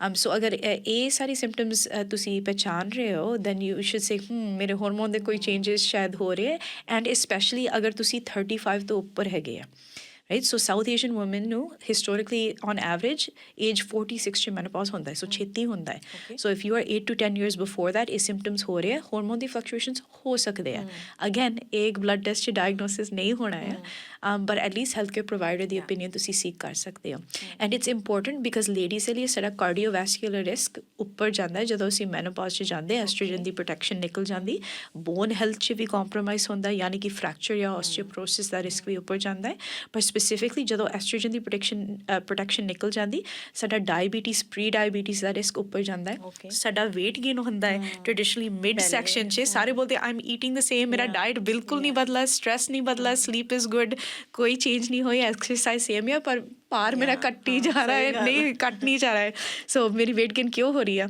and then the other thing is ladies will see ਤੁਸੀਂ cholesterol levels ਤਾਂ ਚੈੱਕ ਕਰਵਾਉਂਦੇ they're like ਮੇਰੇ cholesterol level same thing diet ਨਹੀਂ ਬਦਲਾ exercise is the same ਕੀ ਹੋ ਰਿਹਾ ਹੈ estrogen ਹਾਂਜੀ ਸੋ ਇਹ ਚੇਂਜਸ ਜਿਹੜੇ ਹੈਗੇ ਅਸੀਂ ਬਿਲਕੁਲ ਨੋਟਿਸ ਕਰਦੇ ਸੋ ਵੈਰੀ ਵੈਰੀ ਇੰਪੋਰਟੈਂਟ ਅਗਰ ਤੁਸੀਂ ਹਾਰਮੋਨ ਦੇ ਸਿੰਪਟਮਸ ਐਕਸਪੀਰੀਅੰਸ ਕਰ ਰਹੇ ਹੋ ਦਿਸ ਇਜ਼ ਵੈਰੀ ਇੰਪੋਰਟੈਂਟ ਤੁਹਾਡੇ ਕਾਰਡੀਓਵੈਸਕੂਲਰ ਤੇ ਓਵਰਆਲ ਬੋਡੀ ਦੀ ਡਿਜ਼ੀਜ਼ ਦੇ ਰਿਸਕ ਦੇ ਲਈ ਸੋ ਮੇਕ ਸ਼ੋਰ ਤੁਸੀਂ ਆਪਣੇ ਫੈਮਿਲੀ ਡਾਕਟਰ ਜਾਂ ਸਪੈਸ਼ਲਿਸਟ ਨਾਲ ਕਨੈਕਟ ਕਰਦੇ ਹੋ ਗੁਰਦੇਵ ਇੱਕ ਹੋਰ ਬੜੇ ਸਾਡੇ ਕਲਚਰਸ ਦੇ ਵਿੱਚ ਨਾ ਔਰਤਾਂ ਨੂੰ ਸਿਖਾਇਆ ਜਾਂਦਾ ਵੀ ਜਿਹੜੀ ਆਪਣੀ ਪੇਨ ਹੈ ਉਹਨੂੰ ਕੁਆਇਟਲੀ ਤੁਸੀਂ ਟੋਲਰੇਟ ਕਰਨਾ ਹੈਗਾ ਹੈ ਨਾ ਤੇ ਕਈ ਔਰਤਾਂ ਫਿਰ ਇਹੋ ਜਿਹੇ ਸਿੰਪਟਮਸ ਵੱਲ ਧਿਆਨ ਹੀ ਨਹੀਂ ਦਿੰਦੀਆਂ ਉਹਨਾਂ ਨੂੰ ਪਤਾ ਹੈ ਵੀ ਜੇ ਮੈਨੋਪੌਜ਼ ਹੈ ਜਾਂ ਪੀਰੀਅਡਸ ਹੈਗੇ ਆ ਸ਼ੁਰੂ ਤੋਂ ਸਿਖਾਇਆ ਜਾਂਦਾ ਪੇਨ ਹੁੰਦੀ ਹੈ ਇਹਨੂੰ ਤੁਸੀਂ ਟੋਲਰੇਟ ਕਰਨਾ ਹੈ ਸੋ ਇਹ ਜਿਹੜਾ ਮਾਈਂਡ ਸੈਟ ਹੈ ਜੀ ਇਹ ਵੀ ਕੰਟਰੀਬਿਊਟ ਕਰਦਾ ਡਿਲੇਡ ਡਾਇਗਨੋਸਿਸ ਦੇ ਵਿੱਚ I think ਕਈ ਵਾਰੀ dismissive mindset ਹੁੰਦਾ ਹੈ ਪਰ pain ਦੇ ਬਾਰੇ pain is very interesting so ਕਈ ਲੋਕਾਂ ਦੀ tolerance totally different ਹੈ right so ਕਈ ਚੀਜ਼ ਕੋਈ ਪੇਨ ਦੀ ਇਸ਼ੂ ਇੱਕ ਪੇਸ਼ੈਂਟ ਨੂੰ ਬਹੁਤ ਜ਼ਿਆਦਾ ਤਕਲੀਫ ਪਹੁੰਚਦੀ ਹੈ ਉਹਦੇ ਨਾਲ ਅਦਰ ਪੇਸ਼ੈਂਟਸ ਬਿਲਕੁਲ ਕੋਈ ਤਕਲੀਫ ਨਹੀਂ ਹੁੰਦੀ so I think this is where you have to be your own advocate ਅਗਰ ਤੁਹਾਨੂੰ ਸਿੰਪਟਮਸ ਹੋ ਰਹੇ ਆ ਪੇਨ ਜ਼ਿਆਦਾ ਹੋ ਰਿਹਾ ਐਕਸੈਸਿਵ ਹੋ ਰਿਹਾ ਆ ਜਿਹੜਾ ਨਹੀਂ ਹੁੰਦਾ ਸੀ ਪਹਿਲੇ ਦਿਸ ਇਜ਼ ਵੈਨ ਤੁਸੀਂ ਆਪਣੇ ਹੈਲਥ ਕੇਅਰ ਪ੍ਰੋਵਾਈਡਰ ਦਾ ਓਪੀਨੀਅਨ ਸੀਕ ਕਰ ਲਓ ਸੋ ਅਗਰ ਕੁਝ ਅੰਦਰੋਂ ਦੀ ਸਹੀ ਨਹੀਂ ਲੱਗਦਾ ਹੈ it is never wrong to get an opinion and ਅਗਰ ਹੈਲਥ ਕੇਅਰ ਪ੍ਰੋਵਾਈਡਰ ਡਿਸਮਿਸਿਵ ਹੈਗੇ you have to go find another health care provider ਜਦੋਂ ਤੱਕ ਤੁਹਾਡੇ ਸਿੰਪਟਮਸ ਦੀ ਕੰਟਰੋਲ ਨਹੀਂ ਹੁੰਦੀ ਤੇ ਇਨਵੈਸਟੀਗੇਸ਼ਨ ਠੀਕ ਤਰ੍ਹਾਂ ਨਹੀਂ ਹੁੰਦੀ ਸੋ ਆਈ ਥਿੰਕ ਆਪਣੇ ਓਨ ਐਡਵੋਕੇਟ ਬਣਨਾ ਚਾਹੀਦਾ ਕਿਉਂਕਿ ਅਸੀਂ for the most part ਬਾय the time you are in your 30s 40s ਤੁਸੀਂ ਆਪਣੇ ਬੋਡੀ ਨੂੰ ਜਾਣਦੇ ਹੋ ਰਾਈਟ ਅਗਰ ਕੋਈ ਚੀਜ਼ ਸਹੀ ਨਹੀਂ ਹੈਗੀ ਪੀਰੀਅਡਸ ਦੇ ਨਾਲ ਮੈਂਸਟਰਲ ਸਾਈਕਲ ਸਲੀਪ ਐਂਜ਼ਾਈਟੀ ਡਿਸਟਰਬੈਂਸਸ ਤੁਹਾਨੂੰ ਪਤਾ ਚੱਲ ਜਾਂਦਾ ਹੈ ਪਰ ਕਦੇ ਵੀ ਖੁਦ ਦੇ ਨਾਲ ਡਿਸਮਿਸਿਵ ਐਟੀਟਿਊਡ ਨਹੀਂ ਹੋਣਾ ਚਾਹੀਦਾ and then health care provider ਦਾ ਐਟੀਟਿਊਡ ਕਦੇ ਵੀ ਨਹੀਂ ਡਿਸਮਿਸਿਵ ਹੋਣਾ ਚਾਹੀਦਾ and I think for the most part because ਹੁਣ ਫੀਮੇਲ ਰਿਪਰੈਜ਼ੈਂਟੇਸ਼ਨ ਅਵੇਅਰਨੈਸ ਨੌਲੇਜ ਹੋ ਰਹੀ ਹੈ ਹੈਲਥ ਕੇਅਰ ਪ੍ਰੋਵਾਈਡਰਸ 'ਚ ਮੋਸਟ ਜਿਹੜੇ ਨਵੇਂ ਹੈਲਥ ਕੇਅਰ ਪ੍ਰੋਵਾਈਡਰਸ ਜਿਹੜੇ ਹੈਗੇ very understanding in my experience ਜਿਹੜੇ ਅਸੀਂ ਇਹਦੇ ਨਾਲ ਕੰਮ ਕਰਦੇ ਆ they are very understanding about this so go get a second opinion if you need to ਔਰ ਉਹੀ ਗੱਲ ਹੈ ਵੀ ਆਪਣੇ ਸਿੰਪਟਮਸ ਨੂੰ ਵੀ ਤਾਂ ਟਰੈਕ ਕਰਨਾ ਪਊਗਾ ਨਾ ਜਿਵੇਂ ਤੁਸੀਂ ਪਹਿਲਾਂ ਕਿਹਾ ਸੀ ਵੀ ਆਪਣੀ ਬਾਡੀ ਨਾ ਬਹੁਤ ਸਿਆਣੀ ਹੈ ਬੜੀ ਸਮਾਰਟ ਹੈਗੀ ਉਹ ਆਪਾਂ ਨੂੰ ਸਿੰਪਟਮਸ ਦੱਸ ਦਿੰਦੀ ਹੈ ਜੇ ਕਿਤੇ ਕੁਝ ਰੋਂਗ ਹੈਗਾ ਜੇ ਤੁਸੀਂ ਕਿਸੇ ਕੋਲ ਜਾਂਦੇ ਹੋ ਕਿਸੇ ਡਾਕਟਰ ਕੋਲ ਜਾਂਦੇ ਹੋ ਕੋਈ ਸਾਇੰਸ ਤੁਸੀਂ ਦੱਸਦੇ ਹੋ ਕਈ ਵਾਰੀ ਇਹ ਕਹਿ ਕੇ ਉਹਨੂੰ ਇਗਨੋਰ ਕਰ ਦਿੱਤਾ ਜਾਂਦਾ ਵੀ ਇਹ ਤਾਂ ਸਟ੍ਰੈਸ ਹੈ ਜਾਂ ਇਹ ਤਾਂ ਇੱਦਾਂ ਹੀ ਹੁੰਦਾ ਐਜ਼ ਯੂ ਸੈਡ ਕਿ ਕਿਸੇ ਹੋਰ ਦੀ ਵੀ ਓਪੀਨੀਅਨ ਲੈ ਲੈਣੀ ਚਾਹੀਦੀ ਹੈ ਪਰ ਆਪਣੇ ਸਿੰਪਟਮਸ ਨੂੰ ਟਰੈਕ ਕਰਨਾ ਕਿੰਨਾ ਇੰਪੋਰਟੈਂਟ ਹੈ very important so this is medicine 'ਚ ਮੇਰੇ ਦਿਮਾਗ 'ਚ ਨੰਬਰ 1 ਮੋਸਟ ਇੰਪੋਰਟੈਂਟ ਚੀਜ਼ ਇਜ਼ ਹਿਸਟਰੀ ਸੋ ਜਦੋਂ ਤੁਸੀਂ ਮੇਰੇ ਆਫਿਸ 'ਚ ਆਉਂਦੇ ਐਂਡ ਤੁਸੀਂ ਮੈਨੂੰ ਤੁਹਾਡੇ ਸਿੰਪਟਮਸ ਦੇ ਬਾਰੇ ਦੱਸਦੇ I want to know a million questions ਪੂਰੀ ਕਹਾਣੀ ਮੈਨੂੰ ਦੱਸੋ ਅਗਰ ਤੁਸੀਂ ਡਾਇਰੀ ਦੇ ਨਾਲ ਆਉਂਦੇ ਮੈਂ ਤਾਂ ਖੁਸ਼ ਆ ਰਾਈਟ ਸੋ ਅਗਰ ਤੁਹਾਡੇ ਹੈਡੇਕਸ ਹੁੰਦੇ ਆ ਮਾਈਗ੍ਰੇਨਸ ਹੁੰਦੇ ਆ ਕਦੋਂ ਹੁੰਦੇ ਆ ਪੀਰੀਅਡ ਦੇ ਨਾਲ ਰਿਲੇਸ਼ਨ ਹੁੰਦਾ ਹੈ ਕੋਈ ਚੀਜ਼ ਖਾਣ ਪੀਣ ਤੋਂ ਬਾਅਦ ਉਹਦੇ ਨਾਲ ਰਿਲੇਸ਼ਨ ਹੈ is it related to your sleep exercise ਤੋਂ ਬਾਅਦ ਲਾਈਕ ਕੋਈ ਵੀ ਅਗਰ ਤੁਸੀਂ ਡਿਟੈਕਟਿਵ ਦਾ ਕੰਮ ਕਰਕੇ ਪੈਟਰਨ ਆਈਡੈਂਟੀਫਾਈ ਕਰ ਸਕਦੇ, ਕਿਉਂਕਿ ਡਾਕਟਰ ਤੁਹਾਡੇ ਨਾਲ 24/7 ਹੈਗੇ ਨਹੀਂ, ਰਾਈਟ, ਓਨਲੀ ਤੁਸੀਂ ਆਪਣੇ ਨਾਲ ਹੈਗੇ 24/7। ਸੋ ਅਗਰ ਤੁਸੀਂ ਕੋਈ ਵੀ ਪੈਟਰਨ, ਟ੍ਰਿਗਰ, ਕੁਛ ਵੀ ਪਹਿਚਾਨ ਸਕਦੇ, ਸਾਰਾ ਲਿਖ ਲਓ, ਕਿਉਂਕਿ ਅਗਰ ਤੁਸੀਂ ਡਾਇਰੀ ਬਣਾਉਂਦੇ, ਫੋਨ 'ਚ ਵੀ ਲਿਖ ਲਓ, ਦੈਨ ਕੋਈ ਪੈਟਰਨ ਇਮਰਜ ਹੁੰਦੀ ਹੈ, ਆਈ ਪ੍ਰੋਮਿਸ, ਉਹ ਹਮੇਸ਼ਾ ਹੁੰਦਾ ਹੈ। ਐਂਡ ਦੈਨ ਉਹਦੇ ਨਾਲ ਜਦੋਂ ਤੁਸੀਂ ਸਪੈਸ਼ਲਿਸਟ ਜਾਂ ਫੈਮਿਲੀ ਡਾਕਟਰ ਦੇ ਨਾਲ ਮਿਲਦੇ, ਉਹ ਜਿਹੜਾ ਹੈਗਾ ਕਲੀਅਰ ਹੁੰਦਾ ਹੈ, ਉਹ ਹਿਸਟਰੀ ਹੈਗਾ। ਸੋ ਟਰੈਕ ਰੱਖਣਾ ਬਹੁਤ ਜ਼ਰੂਰੀ ਹੈ, ਬੀ ਯੋਰ ਓਨ ਡਿਟੈਕਟਿਵ। ਹਾਂਜੀ ਗੁਰਦੇਵ, ਤੁਸੀਂ ਮਾਈਗ੍ਰੇਨ ਦਾ ਜ਼ਿਕਰ ਕੀਤਾ ਸੀਗਾ, ਔਰ ਇਹ ਵੀ ਇੱਕ ਬਹੁਤ ਵੱਡੀ ਚੀਜ਼ ਹੈ ਜਿਹਦੇ ਨਾਲ ਬਹੁਤ ਸਾਰੇ ਲੋਕ ਸਫਰ ਕਰਦੇ ਆ, ਖਾਸ ਤੌਰ 'ਤੇ ਔਰਤਾਂ ਨੇ। ਔਰ ਮਾਈਗ੍ਰੇਨ ਦੀਆਂ ਵੀ ਨਾ ਹੁਣ ਡਿਫਰੈਂਟ ਕੰਡੀਸ਼ਨਸ, ਚੀਜ਼ਾਂ ਹੋ ਗਈਆਂ। ਪਹਿਲਾਂ ਤਾਂ ਕਹਿੰਦੇ ਸੀ ਵੀ ਸਰ ਦਰਦ ਹੀ ਹੈਗਾ, ਉਹਨੂੰ ਸਿੰਪਲ ਇੱਕ ਸਿਰ ਦਰਦ ਕਹਿ ਦਿੱਤਾ ਜਾਂਦਾ ਸੀ, ਮਾਈਗ੍ਰੇਨ ਸ਼ਬਦ ਹੀ ਨਹੀਂ ਸੀ ਪਤਾ। ਜਦੋਂ ਮੈਨੂੰ ਯਾਦ ਹੈ ਛੋਟੇ ਹੁੰਦੇ ਸੀ ਤਾਂ ਨਾਨੀ ਦਾਦੀ ਨੇ ਕਹਿਣਾ ਵੀ ਮੇਰੇ ਅੱਧੇ ਸਿਰ 'ਚ ਦਰਦ ਹੁੰਦਾ, ਜਿਹੜਾ ਕਿ ਮਾਈਗ੍ਰੇਨ ਹੁੰਦਾ ਸੀ, ਹੈ ਨਾ। ਪਰ ਹੁਣ ਪੀਰੀਅਡ ਕਰਕੇ ਮਾਈਗ੍ਰੇਨਸ ਹੁੰਦੇ ਆ, ਹਾਰਮੋਨਸ ਜਦੋਂ ਸ਼ਿਫਟ ਹੁੰਦੇ ਆ ਉਦੋਂ ਮਾਈਗ੍ਰੇਨਸ ਹੁੰਦੇ ਆ। ਮਾਈਗ੍ਰੇਨ ਬਾਰੇ ਥੋੜ੍ਹੀ ਨੌਲੇਜ ਦਿਓ ਜੀ ਸਾਨੂੰ, ਜਿਹੜੇ ਲੋਕ ਇਹਦੇ ਨਾਲ ਸਫਰ ਕਰਦੇ ਆ, ਇਹਦੇ ਸਿੰਪਟਮਸ ਕਿਹਨਾਂ ਦਾ ਖਿਆਲ ਰੱਖਣਾ ਚਾਹੀਦਾ, ਕਿ ਇਹ ਸਟ੍ਰੈਸ ਰਿਲੇਟਡ ਹੁੰਦੇ ਆ, ਇਮੋਸ਼ਨਲ ਹੈਗੇ ਆ, ਜਾਂ ਇਹ ਫਿਜ਼ੀਕਲ ਵੀ ਹੋ ਸਕਦੇ ਆ? ਹਾਂਜੀ, ਸੋ ਅਗੇਨ ਆਮ ਨਾਟ ਅ ਹੈਡੇਕ ਸਪੈਸ਼ਲਿਸਟ, ਪਰ ਮਾਈਗ੍ਰੇਨਸ ਤੋਂ ਪਹਿਲੀ ਚੀਜ਼ ਜਿਹੜੀ ਹੈਗੀ, ਜਦੋਂ ਹੈਡੇਕ ਹੁੰਦਾ, ਹੈਡੇਕ ਦਾ ਟਾਈਪ ਕਿਸ ਤਰ੍ਹਾਂ ਹੈਗਾ। ਸੋ ਮਾਈਗ੍ਰੇਨ ਇੱਕ ਹੈਡੇਕ ਦਾ ਟਾਈਪ ਹੁੰਦਾ ਹੈ, ਰਾਈਟ, ਦੂਸਰੇ ਵੀ ਹੁੰਦੇ, tension headaches, cluster headaches, etcetera. ਸੋ ਅਗਰ ਮਾਈਗ੍ਰੇਨ ਹੁੰਦਾ ਹੈ, ਯਾਨੀ ਕਿ ਸਿਰ ਦਰਦ ਹੁੰਦੀ, ਥ੍ਰੋਬਿੰਗ ਪੇਨ ਹੁੰਦੀ ਹੈ, ਇੱਕ ਪਾਸੇ ਹੁੰਦੀ ਹੈ, ਕਈ ਵਾਰੀ ਉਹਦੇ ਨਾਲ ਸਾਊਂਡ ਦੀ ਸੈਂਸਿਟਿਵਿਟੀ ਹੁੰਦੀ ਆ, ਲਾਈਟ ਦੀ ਸੈਂਸਿਟਿਵਿਟੀ ਹੁੰਦੀ ਹੈ, ਉਲਟੀ ਕਰਨ ਦਾ ਜੀ ਆਉਂਦਾ ਆ, ਕਈ ਵਾਰੀ ਪੈਟਰਨ ਦੇ ਲਈ ਵੀ ਹੁੰਦੀ ਆ। So it's very important, I think, ਜਦੋਂ ਹੈਡੇਕਸ ਹੁੰਦੇ ਤੁਸੀਂ ਹੈਡੇਕ ਡਾਇਰੀ ਲਿਖ ਲਓ। ਓਕੇ, ਸੋ ਯਾਦ ਹੈ ਅਸੀਂ ਬੋਲਿਆ C B your own detective. ਹਾਂਜੀ, ਸੋ ਅਗਰ ਤੁਸੀਂ ਲਿਖ ਸਕਦੇ ਕਦੋਂ ਹੁੰਦੇ ਆ, ਪੀਰੀਅਡ ਦੇ ਨਾਲ ਰਿਲੇਸ਼ਨ ਹੁੰਦੇ, ਡੀਹਾਈਡਰੇਸ਼ਨ ਦੇ ਨਾਲ ਹੈਗੀਆਂ ਨੇ, ਆਈ ਨੋ ਦੇयर ਸੋ ਮੈਨੀ ਵੰਡਰਫੁਲ ਥਿੰਗਸ ਨਾਓ। ਸੋ ਇਹਦੀ ਟਰੈਕਿੰਗ ਕਰ ਲਓ। ਐਂਡ ਦੈਨ ਅਗਰ ਤੁਹਾਨੂੰ ਕੰਸਰਨਸ ਹੈਗੇ ਕਿ ਸਟੈਂਡਰਡ ਟਰੀਟਮੈਂਟਸ ਜਿਹੜੇ ਤੁਸੀਂ ਐਂਟੀ ਇਨਫਲੈਮੇਟਰੀ ਪੇਨ ਮੈਡੀਕੇਸ਼ਨ ਇਹ ਕੰਮ ਨਹੀਂ ਕਰ ਰਹੇ, there are doctors that are headache specialist. Okay, so ਉਹਨਾਂ ਦਾ ਕੰਮ ਇਹ ਹੈਗਾ, ਇਹ ਹੈਡੇਕਸ ਦੇ ਸਪੈਸ਼ਲਿਸਟ ਹੀ ਹੈਗੇ, ਮਾਈਗ੍ਰੇਨ ਸਪੈਸ਼ਲਿਸਟ ਹੈਗੇ ਆ। And there lots of these, you can ask your family doctor, referral ਭੇਜ ਦਿਓ, ਉਹ ਤੁਹਾਡੀ ਮਦਦ ਵੀ ਕਰ ਸਕਦੇ ਆ, right. So I think this is very important. Things improve ਹੋ ਰਹੀਆਂ ਨੇ ਗੁਰਦੇਵ ਜੀ, ਆਪਾਂ ਕਹੀਏ awareness, better research woman health ਵਾਸਤੇ ਹੋ ਰਹੀਆਂ ਕਿ ਨਹੀਂ? ਹਾਂਜੀ, absolutely. So that's why I'm saying, ਅਗਰ ਅਸੀਂ ਟਾਈਮ ਫਰੇਮ ਦੇ ਬਾਰੇ ਗੱਲਬਾਤ ਕਰਦੇ, right, Hippocrates, father of medicine, 400 to 300 BCE, first female physician maybe 1849, 1850, females in clinical trials 1990। ਅਸੀਂ ਪਹਿਚਾਨਦੇ ਨਹੀਂ, ਅਸੀਂ ਇਨਸਟੈਂਟ ਰਿਵਾਰਡ ਦੇ ਜਨਰੇਸ਼ਨ ਹੈਗੇ ਆ, ਅਸੀਂ ਚਾਹੁੰਦੇ ਸਾਰਾ ਕੁਝ ਛੇਤੀ ਹੋਣਾ ਚਾਹੀਦਾ। ਐਂਡ ਯੈਸ, ਬਹੁਤ ਕੈਚਅਪ ਤਾਂ ਹੈਗੀ ਆ ਮੈਡੀਸਿਨ 'ਚ ਬਿਕਾਜ਼ ਆਫ ਹੈਲਥ ਕੇਅਰ ਡਿਸਪੈਰਿਟੀ, ਪਰ ਆਲਰੇਡੀ ਇੰਨੀ ਇੰਪਰੂਵਮੈਂਟ ਹੋ ਰਹੀ ਹੈ, ਲੇਡੀਜ਼ ਦੀ ਇੰਨੀ ਰੈਪਰਜੈਂਟੇਸ਼ਨ female workforce, female physician force ਚ ਹੋ ਰਹੀ ਹੈ। So I have no doubt in probably the next 10, 20, 50, so ਸਾਲਾਂ ਚ this problem is going to be much better. Okay, so it's already improving. So ਮੈਂ ਇਹ ਨਹੀਂ ਚਾਹੁੰਦੀ ਕਿ ਲੋਕੀ hopeless ਰਹੇ, hopeful ਹੋਣਾ ਚਾਹੀਦਾ। Already medicine ਚ ਅਸੀਂ scientist ਹੁੰਦੇ, ਅਸੀਂ curious ਹੁੰਦੇ, we want to help you, ਅਸੀਂ ਤੁਹਾਡੀ ਮਦਦ ਕਰਨਾ ਚਾਹੁੰਦੇ। And actually requirement ਵੀ ਹੈਗੀ ਸਾਡੀ licensing ਦੇ ਲਈ, ਅਸੀਂ journals ਜਿਹੜੇ ਹੈਗੇ we have to read them, research up to date ਹੋਣੀ ਚਾਹੀਦੀ, we have to attend conferences, ਨਹੀਂ ਤੇ ਲਾਇਸੈਂਸ ਮਿਲਦੀ ਨਹੀਂ ਸਾਨੂੰ। ਸੋ ਫਿਜ਼ੀਸ਼ੀਅਨ ਜਿਹੜੇ ਹੈਗੇ they have to be learning and up to date. ਸੋ ਇਹ ਸਾਰਾ ਫੀਲਡ ਜਿਹੜਾ ਹੈਗਾ ਸ਼ਿਫਟ ਹੋਣਾ ਚਾਹੀਦਾ। ਐਂਡ ਪੇਸ਼ੈਂਟਸ ਦੀ ਜ਼ਿੰਮੇਵਾਰੀ ਕੀ ਹੈਗੀ ਆ, ਸਾਡੇ ਡਾਕਟਰਸ, ਜਦੋਂ ਤੁਸੀਂ ਡਾਕਟਰਸ ਨੂੰ ਮਿਲਦੇ ਆ, ਉਹਨਾਂ ਨੂੰ ਵੀ ਅਵੇਅਰ ਕਰੋ ਇਹ ਸਾਡੇ ਸਿੰਪਟਮਸ ਆ, ਮੇਰੀ ਫਰੈਂਡ ਨੂੰ ਇਹ ਚੀਜ਼ ਹੋਏ, ਇਸ ਲਈ ਮੇਰੀ ਇਹ ਕੰਸਰਨ ਹੈਗੀ ਹੈ ਡਿਲੇ ਡਾਇਗਨੋਸਿਸ ਚ ਲਈ। ਅਗਰ ਤੁਸੀਂ ਤੁਹਾਡੇ ਕੰਸਰਨਸ ਦੱਸਦੇ ਨਹੀਂ, ਅਸੀਂ ਐਡਰੈਸ ਨਹੀਂ ਕਰ ਸਕਦੇ।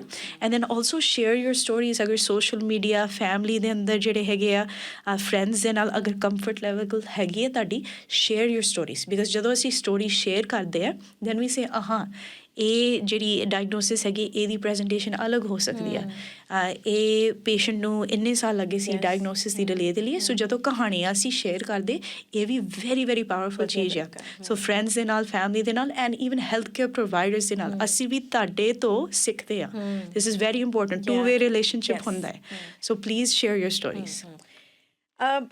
ਗੁਰਦੇਵ, ਜਿਹੜੇ ਲੋਕ ਸੁਣ ਰਹੇ ਨੇ, ਖਾਸ ਤੌਰ 'ਤੇ ਔਰਤਾਂ, ਤੁਸੀਂ ਕੋਈ 2 ਜਾਂ 3 ਐਸੇ ਵਾਰਨਿੰਗ ਸਾਈਨ ਦੱਸ ਸਕਦੇ ਹੋ ਔਰਤਾਂ ਲਈ ਜਿਹੜੇ ਕਦੇ ਇਗਨੋਰ ਨਹੀਂ ਕਰਨੇ ਚਾਹੀਦੇ?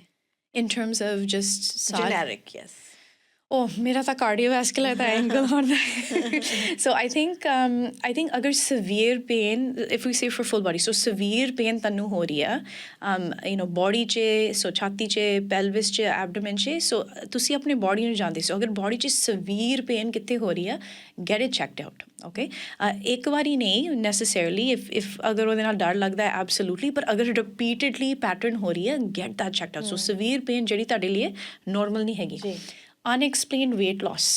Okay, so agar unexplained weight loss hunda ਉਹਦੇ ਨਾਲ weight loss or weight gain? Yeah, gain as well, absolutely, but specifically weight loss. Usually agar koi inflammation ya cancer ਦੀ ਚੀਜ਼ ਜਿਹੜੀ ਬਹੁਤ aggressive body 'ਚ ਹੁੰਦੀ ਹੈ, ਉਹ calorie consume ਕਰਦੀ ਹੈ. So agar unexplained rapid weight loss ho raha hai, you should for sure seek a healthcare provider. And then for women's health, I would say, agar ਅਸੀਂ breast ਤੇ cervical cancer, uterine cancer ਦੇ ਬਾਰੇ ਗੱਲਬਾਤ ਕਰਦੇ, so unexplained vaginal bleeding, ਉਹਦੇ ਲਈ ਜਾਂ ਕੋਈ breast pain, tenderness ਤੇ lumps ਤੁਸੀਂ discover ਕਰਦੇ ਹੈ. So ਇਹ screening ਜਿਹੜੇ ਹੈਗੇ ਆ, very very important to stay up to date. ਤੁਹਾਨੂੰ ਕਾਫੀ ਸਵਾਲ ਪੁੱਛਣਾ ਸੀ ਕਿ screening ਕਿੰਨੀ ਜ਼ਰੂਰੀ ਹੈਗੀ? Very very very very important, right? ਅਗਰ important ਨਹੀਂ ਹੈਗੀ, ਅਸੀਂ screening ਦੇ ਲਈ ਇੰਨੀ ਇਨਵੈਸਟਮੈਂਟ ਕਿਉਂ ਬਣਾਉਂਦੇ? ਸੋ ਮੈਡੀਸਿਨ 'ਚ ਅਗਰ ਅਸੀਂ ਕੋਈ ਚੀਜ਼ ਛੇਤੀ ਕੈਚ ਕਰ ਸਕਦੇ ਹਾਂ, ਅਸੀਂ ਡਿਜ਼ੀਜ਼ ਦੀ ਕੋਰਸ ਆਲਟਰ ਕਰ ਸਕਦੇ ਹਾਂ. ਸੋ ਸਪੈਸ਼ਲੀ ਕੈਂਸਰ ਦੀ screening, so colon cancer ladies ਲਈ ਸਪੈਸ਼ਲੀ ਬ੍ਰੈਸਟ, cervical cancer ਦੀ ਸਕਰੀਨਿੰਗ ਜਿਹੜੀ ਹੈਗੀ ਹੈ ਵੈਰੀ ਇੰਪੋਰਟੈਂਟ. ਹੁਣ cervical cancer ਦੇ ਲਈ you don't even have to go in for pap smear. ਤੁਸੀਂ BC ਕੈਂਸਰ ਏਜੰਸੀ ਵੈਬਸਾਈਟ ਤੋਂ ਈਮੇਲ ਸਾਰਾ ਇਨਫੋਰਮੇਸ਼ਨ ਲਿਖ ਸਕਦੇ ਹੈ, and they will send you at home kit. ਤੁਸੀਂ ਆਪਣੇ ਆਪ ਘਰ ਦੇ ਕੰਫਰਟ 'ਚ ਕਰ ਸਕਦੇ ਹੋ. You mail it back. Okay, so both accessible ਹੈਗੀ. And then even cardiovascular disease the screening, right? So ਆਪਣਾ cholesterol check ਕਰੋ, sugar check ਕਰੋ, ਪੁੱਛੋ ਮੇਰਾ heart attack risk ਕੀ ਹੈਗਾ, especially ਜਦੋਂ ਤੁਸੀਂ menopause transition ਤੇ menopause post menopausal ਹੈਗੇ, ਇਹ highest vulnerable period ਹੈਗਾ. So ਉਸ ਵਕਤ cardiovascular disease ਦੀ risk assessment ਵੀ ਹੋਣੀ ਚਾਹੀਦੀ ਹੈ. ਜੀ Gurdev, anything in closing? I would just say stay hopeful. Medicine change ਹੋ ਰਹੀ ਹੈ. ਹਾਂਜੀ, prejudices ਹੈਗੇ, ਪਰ already ਲੋਕਾਂ ਦੀ awareness ਦੇ ਨਾਲ, social media ਦੇ ਨਾਲ ਕੋਈ ਚੀਜ਼ ਅਸੀਂ ਛੁਪਾ ਨਹੀਂ ਸਕਦੇ anymore, right? So this is great. Accountability ਹੈਗੀ ਆ, and you are in your right. ਅਗਰ ਤੁਹਾਡੇ symptoms ਹੋ ਰਹੇ, ਆਪਣੇ body ਨੂੰ ਸੁਣੋ. ਤੁਸੀਂ ਆਪਣੇ body ਨੂੰ ਸਭ ਤੋਂ best ਜਾਣਦੇ. You spent the longest time with your body. So ਅਗਰ ਕੋਈ ਤੁਹਾਨੂੰ advocacy ਨਹੀਂ ਦੇ ਰਿਹਾ, investigate ਨਹੀਂ ਦੇ ਰਿਹਾ, you are allowed to get a second opinion. ਤੁਸੀਂ ਆਪਣੇ ਡਾਕਟਰ ਨੂੰ ਫਾਇਰ ਵੀ ਕਰ ਸਕਦੇ ਹੋ, ਪਰ ਰਿਲੇਸ਼ਨਸ਼ਿਪ ਜਿਹੜੀ ਤੁਹਾਡੀ ਹੈਲਥ ਕੇਅਰ ਪ੍ਰੋਵਾਈਡਰ ਦੇ ਨਾਲ ਬਣਦੀ ਹੈ, ਦਿਸ is very important. So find somebody ਜਿਹੜੇ ਤੁਹਾਡੀ ਸਿੰਪਟਮਸ ਨੂੰ ਡਿਸਮਿਸ ਨਹੀਂ ਕਰਦਾ ਹੈ, ਐਂਡ ਤੁਹਾਡੀ ਇਨਵੈਸਟੀਗੇਸ਼ਨ ਜਿਹੜੀ ਹੈਗੀ ਆ ਪ੍ਰੋਪਰਲੀ ਕੰਪਲੀਟ ਕਰਦੇ. ਥੈਂਕ ਯੂ ਗੁਰਦੇਵ, ਬਹੁਤ ਤੁਸੀਂ ਯੂਜ਼ਫੁਲ ਤੇ ਇਨਫੋਰਮੇਸ਼ਨ ਜਿਹੜੀ ਸਾਡੇ ਨਾਲ ਸਾਂਝੀ ਕੀਤੀ ਹੈ, ਤੁਹਾਡਾ ਬਹੁਤ ਬਹੁਤ ਸ਼ੁਕਰੀਆ. ਮੈਂ ਤਾਂ ਇਹ ਕਹੂੰਗੀ ਵੀ ਹੈਲਥ ਵੀ ਮੈਟਰ ਕਰਦੀ ਹੈ, ਆਪਣੀ ਵੌਇਸ ਵੀ ਮੈਟਰ ਕਰਦੀ ਹੈ, ਔਰ ਜਿਵੇਂ ਤੁਸੀਂ ਕਿਹਾ ਵੀ ਆਪਣਾ ਰਾਈਟ ਹੈ ਬੇਸਿਕਲੀ, ਇਹ ਆਪਣੀ ਬਾਡੀ ਜਿਹੜੀ ਹੈ ਇਹ ਆਪਣਾ ਇੱਕ ਪ੍ਰਿਵਿਲੇਜ ਨਹੀਂ ਹੈਗਾ, ਇਹ ਰਾਈਟ ਹੈਗਾ. ਸੋ ਇਸ ਤਰ੍ਹਾਂ ਦੀਆਂ ਇੰਪੋਰਟੈਂਟ ਕਨਵਰਸੇਸ਼ਨ ਜਿਹੜੀਆਂ ਨੇ ਉਹ ਬਹੁਤ ਜ਼ਰੂਰੀ ਨੇ. ਕੋਸ਼ਿਸ਼ ਕਰਾਂਗੇ ਵੀ ਇਸ ਕਨਵਰਸੇਸ਼ਨ ਨੂੰ ਅੱਗੇ ਚੱਲਦਾ ਰੱਖੀਏ ਅਤੇ ਇਹਦੇ ਬਾਰੇ ਹੋਰ ਗੱਲਬਾਤ ਕੀਤੀ ਜਾਏ, ਤਾਂ ਕਿ ਜਿਹੜੀ ਅਸੀਂ ਅੱਜ ਗੱਲ ਕੀਤੀ ਹੈ ਵੀ ਵਿਮਨ ਹੈਲਥ ਬਾਰੇ ਇੱਕ ਅਜੇ ਵੀ ਰਿਸਰਚ ਜਿਹੜੀਆਂ ਨੇ ਔਰਤਾਂ 'ਤੇ ਨਹੀਂ ਕੀਤੀਆਂ ਜਾਂਦੀਆਂ, ਆਉਂਦੇ ਦਿਨਾਂ ਦੇ ਵਿੱਚ ਆਪਾਂ ਨੂੰ ਹੋਵੇ ਵੀ ਇਹ ਸਕਸੈਸਫੁਲ ਹੋਈ ਹੈ. ਪਰ ਥੈਂਕ ਯੂ ਸੋ ਮਚ. ਸਤਿ ਸ਼੍ਰੀ ਅਕਾਲ ਜੀ.